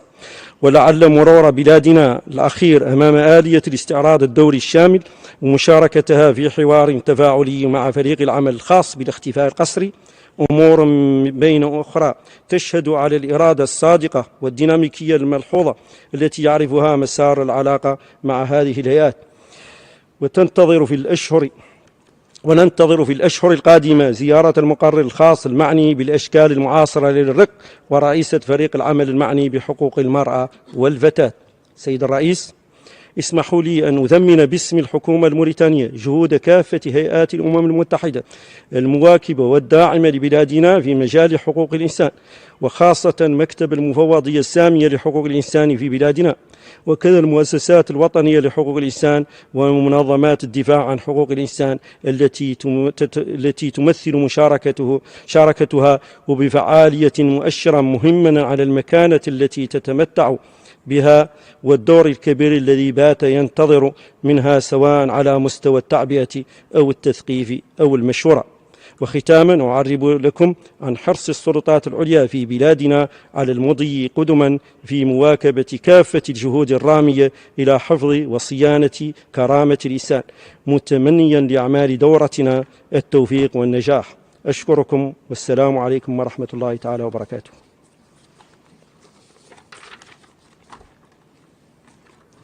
Shukran. Now, y ahora le doy la palabra a Su Excelencia, la señora Wafa Bani Mustafa, ministra de Estado para Asuntos Legales de Jordania. Tiene la palabra. وفاء بن مصطفى وزير دولة للشؤون القانونية الأردن. خاضت النساء الأردنيات كما هو حال النساء في كل العالم الكثير من التحديات والصعوبات والنضالات من أجل الوصول إلى الحقوق والحريات والمكتسبات. حققت النساء عبر الحقب الزمنية المتتالية الكثير إلى أن أمامهن أيضا الكثير لتحقيقه. أبطأتنا الجائحة كما فعلت بكل دول العالم إلى أن القرار الشجاع من جلالة الملك عبد الله الثاني بن الحسين في أواخر عام 2021 بتشكيل اللجنة الملكية لتحديث المنظومة السياسية أعطانا دفعة قوية وفرصة حقيقية من أجل مراجعة التشريعات الخاصة بالنساء وخاصة السياسية منها. فكانت التعديلات الدستورية التي دخلت حيز النفاذ في 31/1/2022 والتي جاءت على النحو التالي، حيث تم إضافة كلمة الأردنيات إلى عنوان الفصل الثاني من الدستور ليصبح الفصل بعنوانه الجديد حقوق الأردنيين والأردنيات وواجباتهم. كذلك تم إجراء التعديلات وإضافة الفقرات 5 و6 و7 على المادة السادسة لنكون أمام لحظة تاريخية هامة في تاريخ حقوق النساء في الأردن، حيث تم النص صراحة على حماية النساء من كافة أشكال العنف والتمييز في الوثيقة الأسمى ألا وهي الدستور. هذا بالإضافة إلى نهج تشريعي متواصل يعزز حقوق المرأة وحمايتها، فكان هنالك قانون جديد لمنع الإتجار بالبشر في عام 2021 نص صراحة على حماية المجني عليهم والحفاظ على سلامتهم الجسدية والمعنوية والنفسية، بالإضافة إلى حقهم في التعويض العادل عن الضرر المادي والمعنوي. هذا بالإضافة إلى قانون للحماية من العنف الأسري نص صراحة ولأول مرة على إلزامية التبليغ في قضايا العنف الأسري من قبل مقدمي الخدمات وفرض غرامة على من لم يقم بذلك، وكذلك إنشاء نظام يقوم على حماية الشهود والمبلغين. كذلك كان الحال في قوانين أخرى متعددة مثل قانون الإدارة المحلية الذي نص صراحة على أن يكون هنالك مقاعد مخصصة للنساء بنسبة 25% في البلديات و25% بمجالس المحافظات، إضافة إلى تعديلات في قانون الضريبة العامة وضريبة الدخل، حيث كان هنالك اعتراف لأول مرة بالمرأة المعيلة، إضافة إلى تعديلات في قانون العمل تساعد وتعزز مشاركة النساء الاقتصادية، حيث كان هنالك تعريف للعمل المرن والعمل الجزئي، إضافة إلى تجريم للتمييز في الأجر على أساس الجنس في حالة العمل ذو القيمة المتساوية، إضافة إلى إعطاء أبناء الأردن تصاريح عمل، وإضافة إلى إلزامية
ومتكافئة مع باقي الأعضاء وخاصة أثناء الانتخابات. كذلك هنالك مشروع جديد لقانون الانتخاب. هذا المشروع يقدم عدد من المكتسبات للنساء، حيث تم رفع المقاعد المخصصة للنساء في القوائم المحلية من 15 إلى 18 لتصبح هنالك امرأة أو مقعد مخصص للنساء عن كل دائرة انتخابية. أيضا ولأننا قمنا باقتراح القوائم الحزبية لأول مرة في الأردن، أيضا اشترطنا أن تكون المرأة من أول 3 ومن ثاني 3 في ال6 مقاعد الأولى، وأن يكون هنالك شاب أو شابة ضمن ال5 مقاعد الأولى. وهذا بحد ذاته أيضا تشجيع للأحزاب السياسية وللنساء وللشباب على الانخراط بالحياة السياسية بصورة جادة ومهمة. أيضا كان هنالك تعديلات مهمة تم إرسالها إلى مجلس النواب، وهي تعديلات مهمة مثل قانون التنفيذ، مشروع قانون التنفيذ الذي ينص صراحة في أحد مواده على عدم جواز حبس المدين عن الديون المدنية الناتجة عن التزام تعاقدي، في تعديل واضح يتماشى مع العهد الدولي للحقوق المدنية والسياسية وتحديدا المادة 11 منه. وأيضا تعديل في قانون العقوبات، حيث تم التوسع في بدائل العقوبات المجتمعية بدلا عن العقوبات السالبة للحرية. وأيضا قانون العمل الذي ينص صراحة في تعديلاته الجديدة على تجريم التحرش في أماكن العمل، وأيضا على رفع القيود عن أوقات عمل النساء والمهن المحظورة لعمل النساء فيها بصورة كاملة. في أواخر عام 2020 أطلقنا حملة لحماية النساء من العنف السياسي، فكان الدليل الإجرائي الأول في المنطقة من أجل حماية النساء من العنف السياسي، وأيضا الفريق الوطني بمشاركة 17 خبير من أجل تقديم الاستشارات للنساء اللواتي يتعرضن إلى العنف السياسي. فخورة أنني أنتمي إلى بلدي الأردن، البلد المعروف بإنسانيته الذي نشأت فيه وترعرعت على مقولة الراحل العظيم الحسين: الإنسان أغلى ما نملك.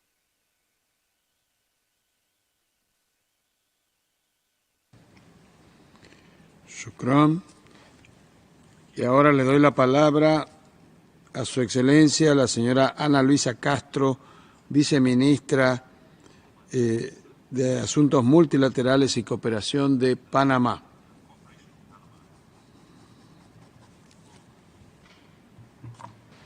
Señor presidente, señora alta comisionada, señoras y señores, deseo felicitar al embajador Federico Villegas por su elección como presidente del Consejo de Derechos Humanos y reiterarle el respaldo de Panamá en la implementación de las prioridades trazadas para este ciclo.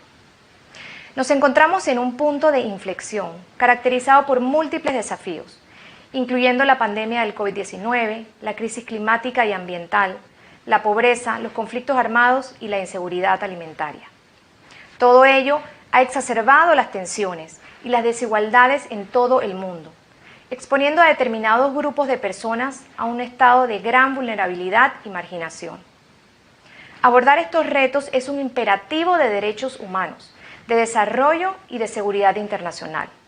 Esto implica un cambio de paradigma basado en los derechos humanos y en la igualdad de género, un nuevo contrato social entre los gobiernos, la sociedad civil y otros interlocutores, prestando especial atención a los grupos de personas que han sufrido formas múltiples de discriminación y proponiendo a su vez una relación más armoniosa entre los seres humanos y la naturaleza.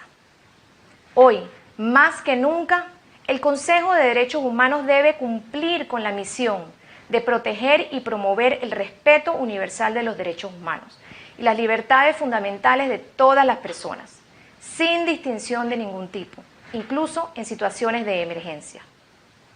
En el 2021 se constató la capacidad que tiene este órgano para adoptar un enfoque de prevención al celebrarse un número récord de sesiones especiales. Asimismo, se adoptaron importantes iniciativas, entre ellas el reconocimiento del derecho humano a un medio ambiente limpio, saludable y sostenible. la relativa al acceso equitativo y universal a las vacunas en la respuesta a pandemias y otras emergencias sanitarias, y el establecimiento de un nuevo mecanismo para combatir el racismo sistémico. Durante el 48º periodo de sesiones, Panamá, junto a Bahamas, Fiji, Islas Marshall, Paraguay, Sudán y la Unión Europea, presentamos la Resolución 4814, por la cual se establece un relator especial sobre la promoción y la protección de los derechos humanos en el contexto del cambio climático. Esta resolución representa un hito en la lucha contra una de las mayores amenazas que enfrenta la humanidad. Estos esfuerzos, junto con la Alianza Carbono Negativo y la Declaración para la Conservación de los Ecosistemas del Corredor Marino del Pacífico Este Tropical, son un reflejo de nuestra diplomacia climática y responden a un concepto verde y azul de la política exterior y la consolidación de Panamá como líder mundial azul. También formamos parte de diversas plataformas, destacando la Coalición Internacional para la Igualdad Salarial, EPIC, y la Alianza para el Desarrollo en Democracia. Hemos creado espacios en el ámbito bilateral, regional y multilateral para resaltar la urgencia de adoptar un enfoque integral que permita explorar áreas de cooperación y encontrar soluciones compartidas para atender la crisis humanitaria de los migrantes irregulares y los países de acogida. Nuestro actuar en el Consejo de Derechos Humanos continuará basado en la universalidad, interdependencia e interrelación de los derechos humanos, el estricto apego al derecho internacional, el respeto al principio de la soberanía de los estados y la libre determinación de los pueblos. Participaremos igualmente activamente en las negociaciones de las resoluciones sobre las personas con discapacidad, los defensores de los derechos humanos, la lucha contra el terrorismo, el cambio climático y el impacto de las transferencias de armas, así como en la renovación de los mandatos sobre los derechos de las mujeres, los adultos mayores, los pueblos indígenas, el agua potable y el saneamiento. Por último, seguiremos haciendo eco del llamado del Secretario General para la prohibición global sobre los sistemas de armas autónomas. Muchas gracias. Muchas gracias. Y ahora tiene la palabra Su Excelencia, señor Lasha Darsalia, primer viceministro de Relaciones Exteriores de Georgia. Tiene la palabra. Mr. President, at the outset, let me wish you and the Bureau every success in your endeavors in these extraordinary circumstances. Excellencies, as we meet today, the rules-based international order remains under attack, and the key tenets of the UN Charter and the Helsinki Final Act are bluntly violated. The use of armed forces by a UN member state against sovereignty, territorial integrity, or political independence of another member state violates Article 2.4 of the UN Charter and constitutes an act of aggression, as defined by the Resolution 3314 of the UN General Assembly, adopted by consensus. What we see in Ukraine is an act of aggression on the part of Russia, and we condemn it. It is deeply alarming that international norms and principles that we all committed to uphold are repeatedly violated by the permanent member of the Security Council, whose primary responsibility is to do the exact opposite, act as the guardian of peace and security. It is unacceptable that the sovereign right of the state to choose its security guarantees is subject to punishment. As we speak, Russia's indiscriminate military attack against Ukraine is ongoing, inflicting horrific human suffering, massive violations of fundamental human rights, civilian casualties, and forced displacement. As a part of hybrid warfare, military assaults are accompanied by disinformation campaign and cyber attacks. In these difficult times, we express our strongest solidarity with the people of Ukraine. We deplore the loss of life and human suffering. Dear colleagues, this is the time when we all have to be united in defending the very fundamentals of the international law. Accountability for violations and abuses of human rights and violations of international humanitarian law must be ensured. Georgia is a stronger advocate for the Council's vital role voices its strong support to the Council's upcoming urgent debate on the Russian aggression against Ukraine. Georgia has co-sponsored its subsequent resolution. We reiterate our unwavering support to the independence, sovereignty, and territorial integrity of Ukraine within its internationally recognized borders, including Crimea and Donbas, and Ukraine's navigational rights in its territorial waters. We call on the Russian Federation to immediately, completely, and without any preconditions cease its military activities and withdraw all its forces and armaments from the territory of Ukraine within its internationally recognized borders. Allow immediate, safe, and unfettered access to all international humanitarian and human rights mechanisms wherever is needed on the internationally recognized entire territory of Ukraine. Immediately and unconditionally reverse the decision related to the status of integral parts of Ukraine. Dear colleagues, unfortunately, breaching the international law and undermining international rules-based order has long been a making of Russia's aggressive policy towards its neighboring states, aimed at forceful redrawing their borders and trying to curb their sovereign choices. My country, Georgia, is no exception here. We have been long experiencing a pain of aggression and occupation by the Russian Federation, which remains in violation of all the international commitments, including inter alia the EU-mediated 12 August 2008 ceasefire agreement. Russia continues its illegal and provocative actions on the ground, humanitarian and human rights consequences of which are appalling. Accordingly, we will be retabling a draft resolution on cooperation with Georgia during the current session of the Council, and we count on your continued support. Mr. President, in conclusion, let me reiterate our strong solidarity with our Ukrainian brothers and sisters. The courage of the Ukrainian nation in this fight for peace, prosperity, and freedom will always remain exemplary for all of us and future generations. Thank you very much. Thank you, Your Excellency. And now I give the floor to His Excellency Mr. Hussein Brahim Taha, Secretary General of the Organization of Islamic Cooperation. You have the floor.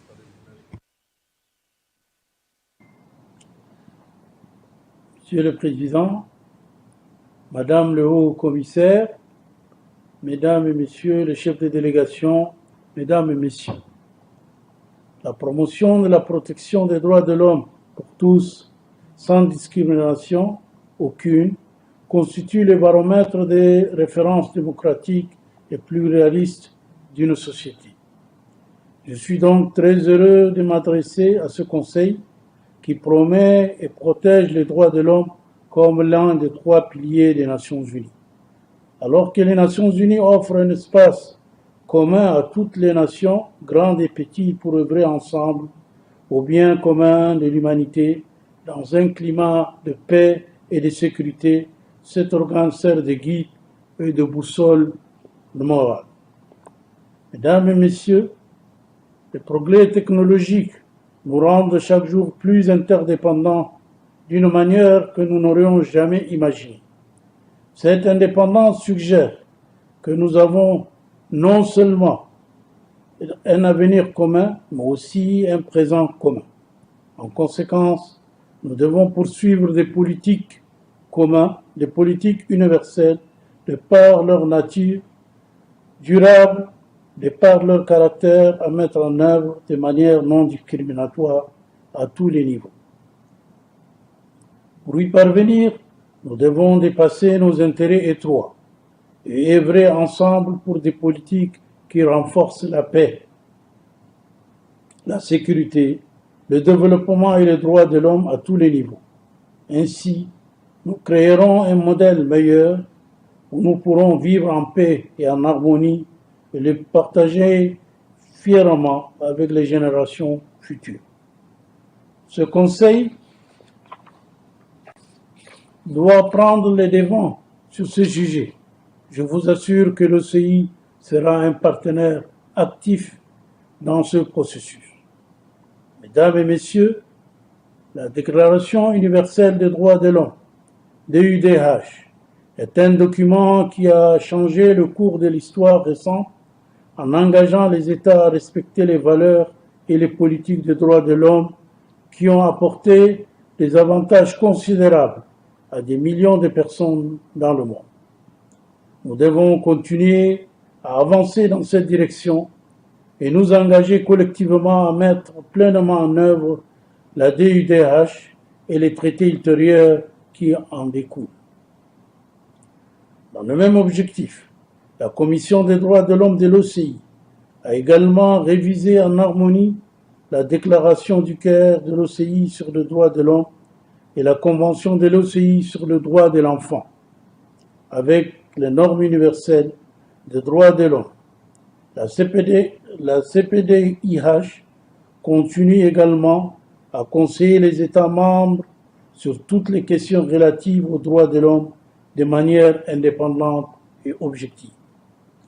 Excellence, l'OCI n'a cessé de faire part de ses graves préoccupations concernant la montée de l'islamophobie. Associée à l'augmentation des discours populistes d'extrême droite et des discours de haine, cette manifestation contemporaine du racisme a pris une dimension mondiale et affecte violemment la vie de millions de musulmans dans différentes parties du monde. Avec le temps, de plus en plus de pays se rendent compte que l'impact négatif des discours de haine en ligne et hors ligne est l'un des fléaux de l'humanité. La résolution 1618 du Conseil des droits de l'homme fournit cette recette complète pour traiter de l'incitation à la haine, à la discrimination et à la violence fondée sur la religion. Nous nous félicitons de la tenue de la 8e réunion du processus d'Istanbul, qui a permis d'examiner et de réaffirmer l'engagement des États membres à mettre pleinement en œuvre la résolution 1618. Un engagement politique fort, couplé à des mécanismes nationaux, en étroite collaboration avec les médias, les institutions religieuses et la société civile, peut garantir sa pleine mise en œuvre. Mesdames et messieurs, la communauté persécutée des musulmans Rohingyas continue de souffrir sans que personne ne lève le doigt. La condamnation universelle et les effusions de sang n'ont pas poussé le gouvernement du Myanmar à prendre des mesures collectives. L'OCI a pris l'initiative de porter l'affaire devant la Cour internationale de justice, CIG, pour empêcher leur génocide et leur extermination. Accédant à la requête de l'OCI, la CIG a émis à l'unanimité des mesures provisoires contraignantes, obligeant le Myanmar à prendre toutes les mesures en son pouvoir pour empêcher les forces militaires et autres de commettre ou d'inciter au génocide contre les musulmans Rohingyas. Les efforts universels et transrégionaux sont nécessaires pour faire aboutir ce processus de reddition de comptes et pour apporter l'aide humanitaire nécessaire aux millions de réfugiés Rohingyas. Nous ne devons pas échouer dans cette entreprise. Monsieur le Président, le droit à l'autodétermination est le principal cardinal du droit international, dont le déni entraîne la violation de tous les autres droits.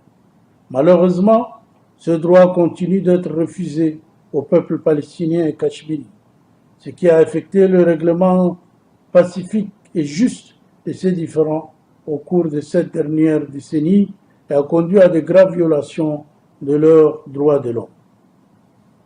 L'OCI reste gravement préoccupé par les violations continues des droits de l'homme par Israël à travers ses politiques illégales et injustes d'apartheid, d'annexion, d'expansion des colonies et de nettoyage ethnique du peuple palestinien dans la Palestine occupée. L'OCI réaffirme que la paix et la nécessité au Moyen-Orient et la sécurité au Moyen-Orient ne peuvent se réaliser qu'avec la fin de l'occupation israélienne du territoire palestinien occupé depuis 1967. Ce Conseil doit continuer à soutenir la juste cause de la Palestine et appuyer tous les efforts permettant aux Palestiniens d'obtenir leurs droits inaliénables, y compris le droit à l'autodétermination. Malgré les efforts coercitifs et des violations des droits de l'homme, les Cachemiris restent déterminés à obtenir leur droit légitime à l'autodétermination.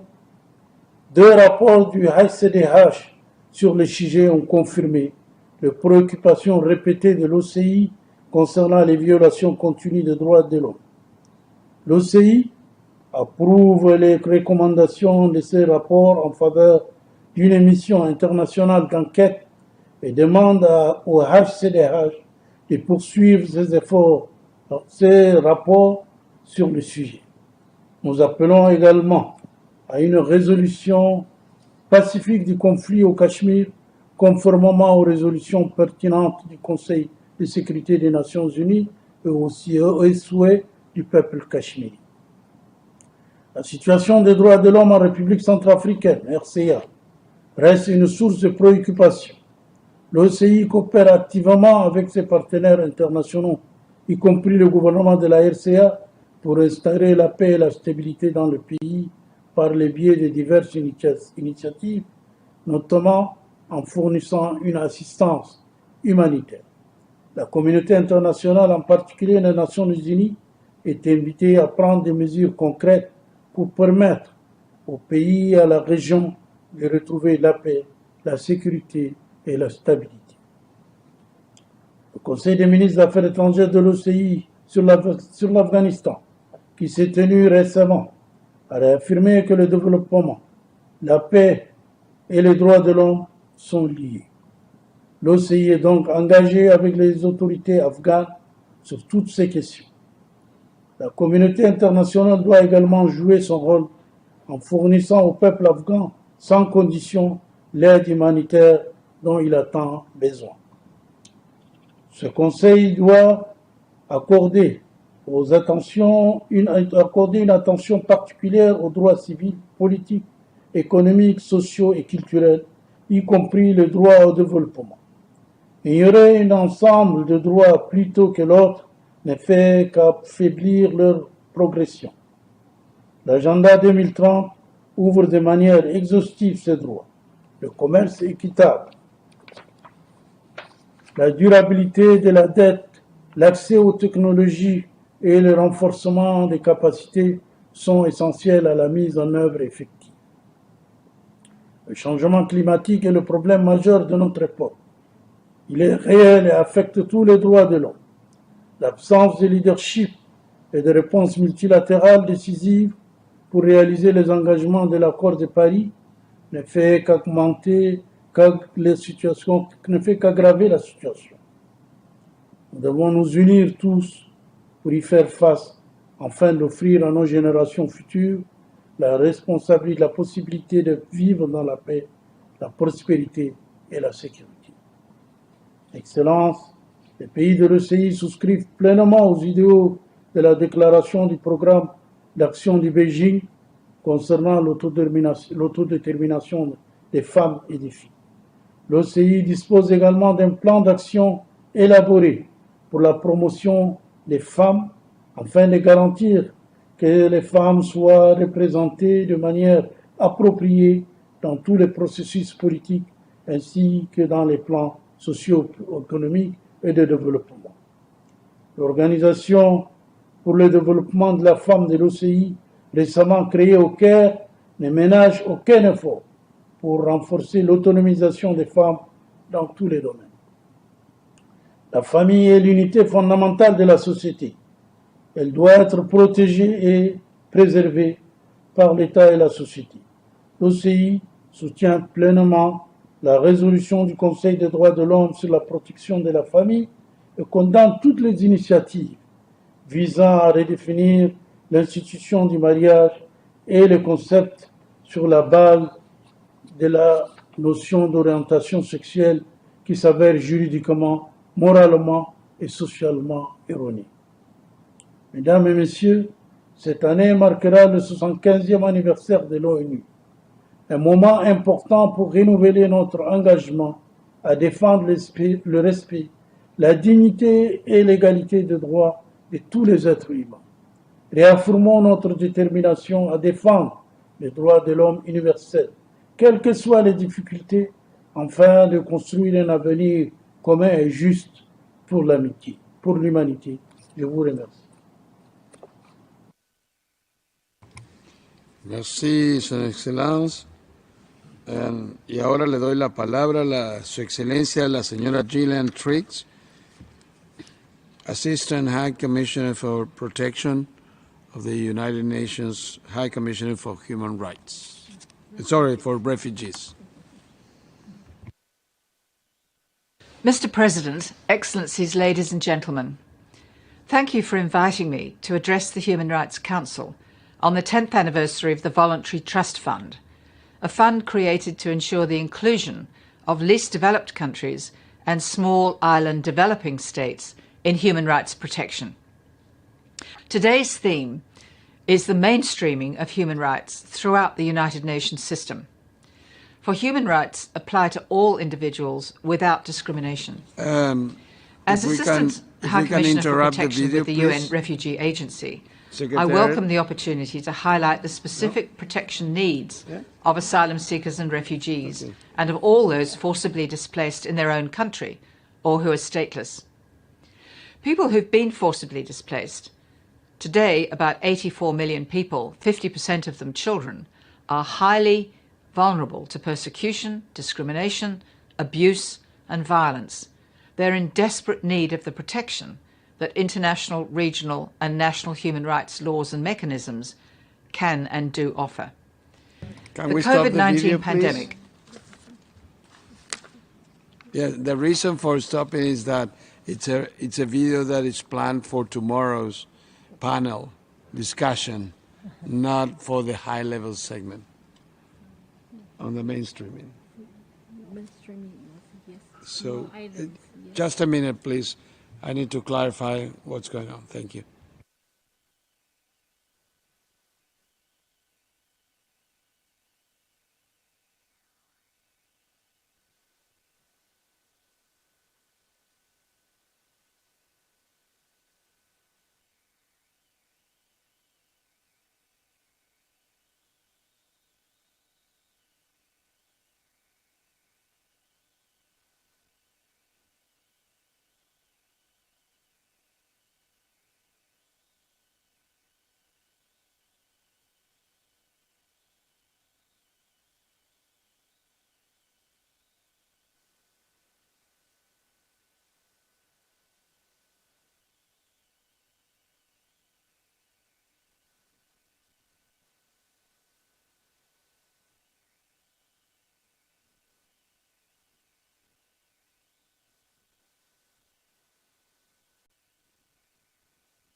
Okay, so the refugees, we will move it for tomorrow's panel.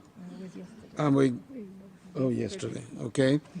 And we go for UN Habitat, please. Maimuna Mott Sharif. I hope she was there, but it was this one, right? So that Okay. I hope she got her floor. Mr. President of the Council, Secretary General, High Commissioner, Excellencies, distinguished delegates, colleagues, friends, ladies and gentlemen.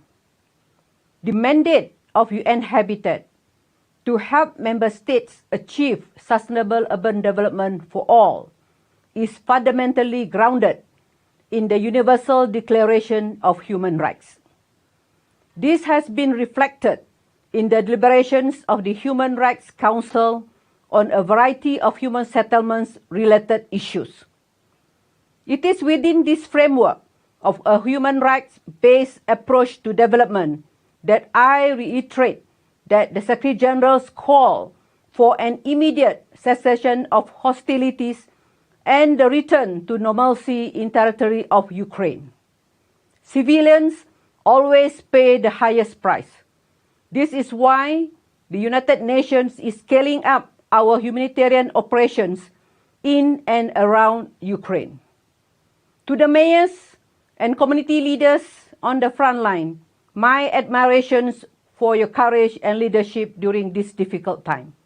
At UN Habitat, we work to provide policy advice and technical assistance to help member states progressively advance towards the universal achievement of rights associated with an adequate standard of living and access to adequate land, housing, water and sanitation, safety and a healthy urban environment are basic pillars of UN Habitat's program of work. Following a human rights-based approach, we prioritize the needs of the poorest and those facing the greatest vulnerability at global, regional, and local levels. This includes the needs of those displaced by conflict or natural disaster. As Executive Director of UN Habitat, I have prioritized housing, climate change, and the location of the 2030 Sustainable Development Agenda with the human rights approach as the foundation of all that we do. Member states are currently facing a complex and severe housing crisis. It is estimated that the global shortage of adequate housing may exceed 440 million units by 2025. That means more than 1 billion people are without a human right to health, security, and well-being. In some member states, this crisis is driven by the tax or market frameworks for housing. In others, poverty, poorly planned development, and a lack of public investment may be the dominant factors. The cause of climate change, particularly those of adaptation, fall heavily on the urban poor.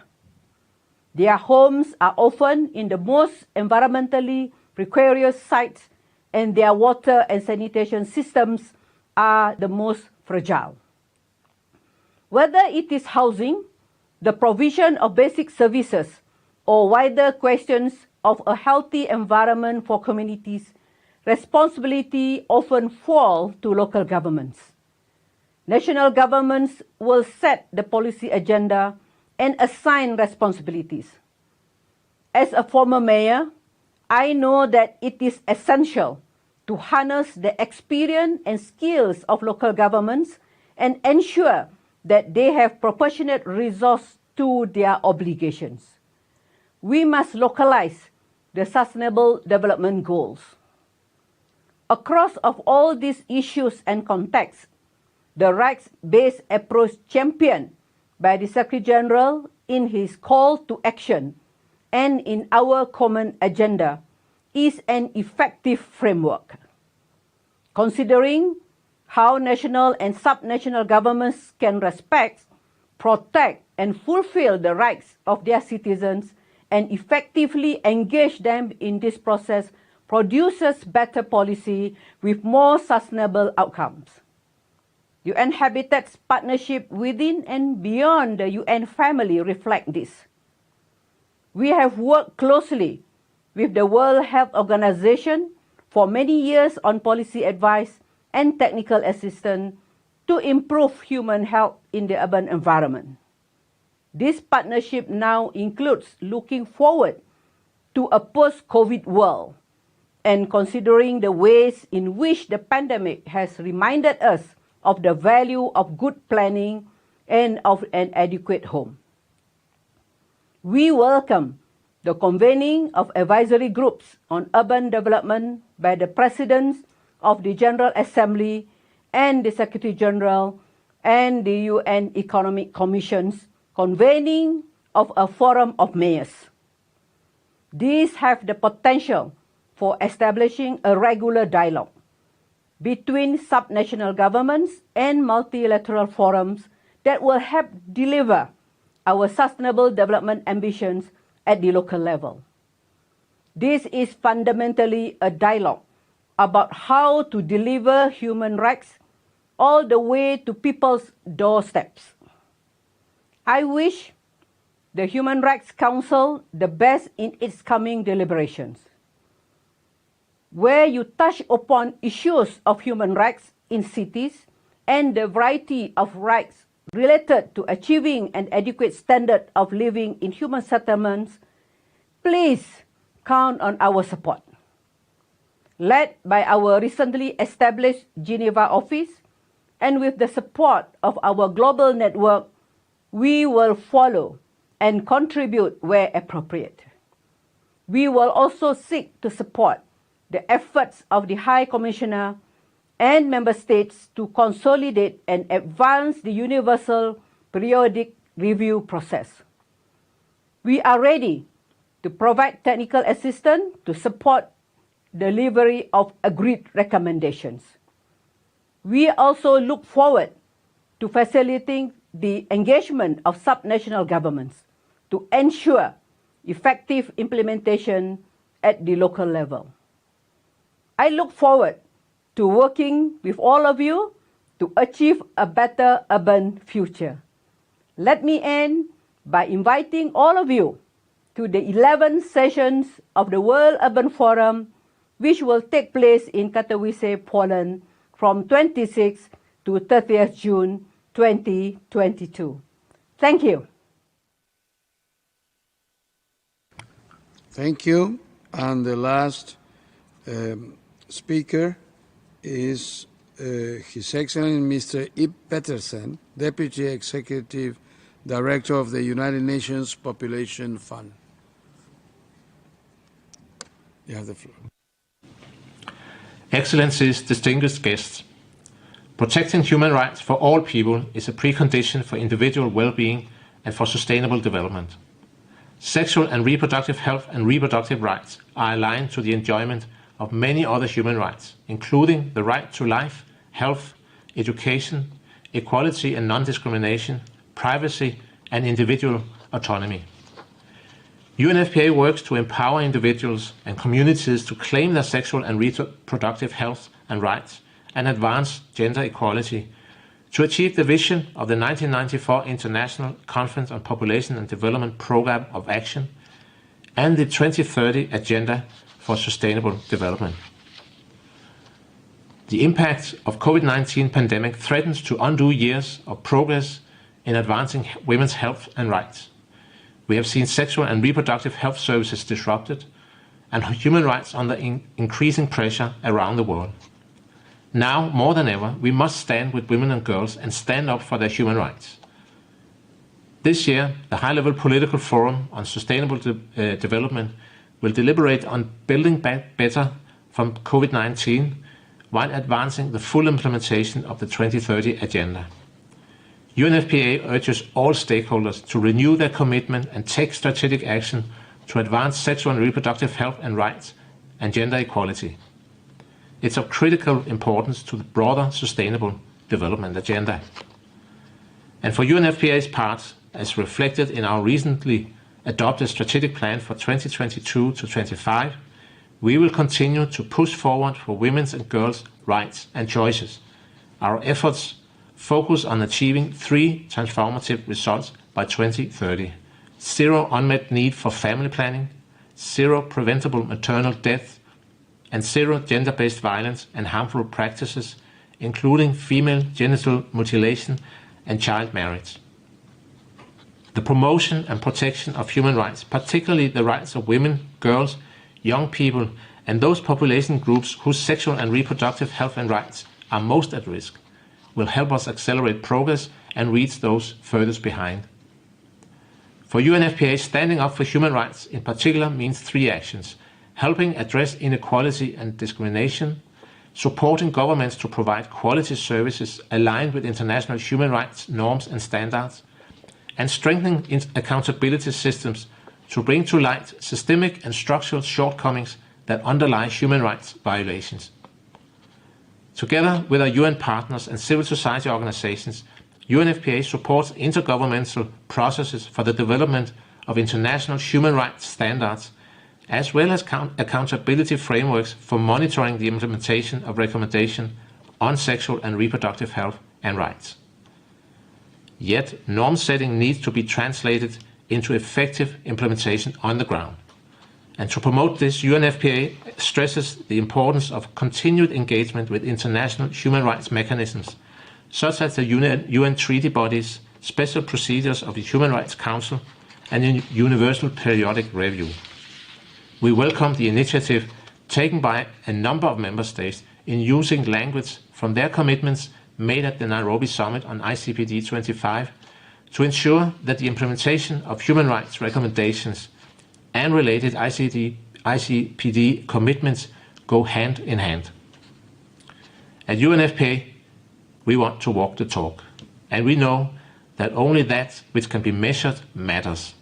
So our new strategic plan therefore includes an indicator to assess the follow-up and implementation of recommendations of international and regional human rights mechanisms related to discriminatory social and gender norms and practices on sexual and reproductive health, gender-based violence, and harmful practices. And to this end, we will strengthen our collaboration with government entities coordinating the implementation of human rights recommendations, and we will support the monitoring role of national human rights institutions and all other stakeholders. Human rights laws apply in all circumstances, so building accountability to women and girls across the humanitarian, development and peace nexus is a priority for UNFPA. We are on the ground before, during and after the crisis. We work closely with governments, local NGOs, UN and other partners to ensure that sexual and reproductive health and rights and the prevention and protection from gender-based violence are integrated into emergency responses. We need to work together across the humanitarian, development and the human rights pillars to ensure a unified response to the needs of vulnerable populations. It's encouraging to see the increasing attention the Human Rights Council is dedicating to these issues. This is essential if we are to achieve our goals to end unmet needs for family planning, end preventable maternal deaths, and end gender-based violence and harmful practices by 2030. So in closing, let me reaffirm UNFPA will continue to work together with all of you to meet our obligations and commitments to realizing sexual and reproductive health and reproductive rights for all. I thank you. Thank you. Este fue el último orador de la lista. Nos volveremos a reunir esta tarde a las 3 para continuar con el segmento de alto nivel. Ya finalizando, con esto doy por concluida la 6ª reunión del 49º periodo de sesiones del Consejo de Derechos Humanos.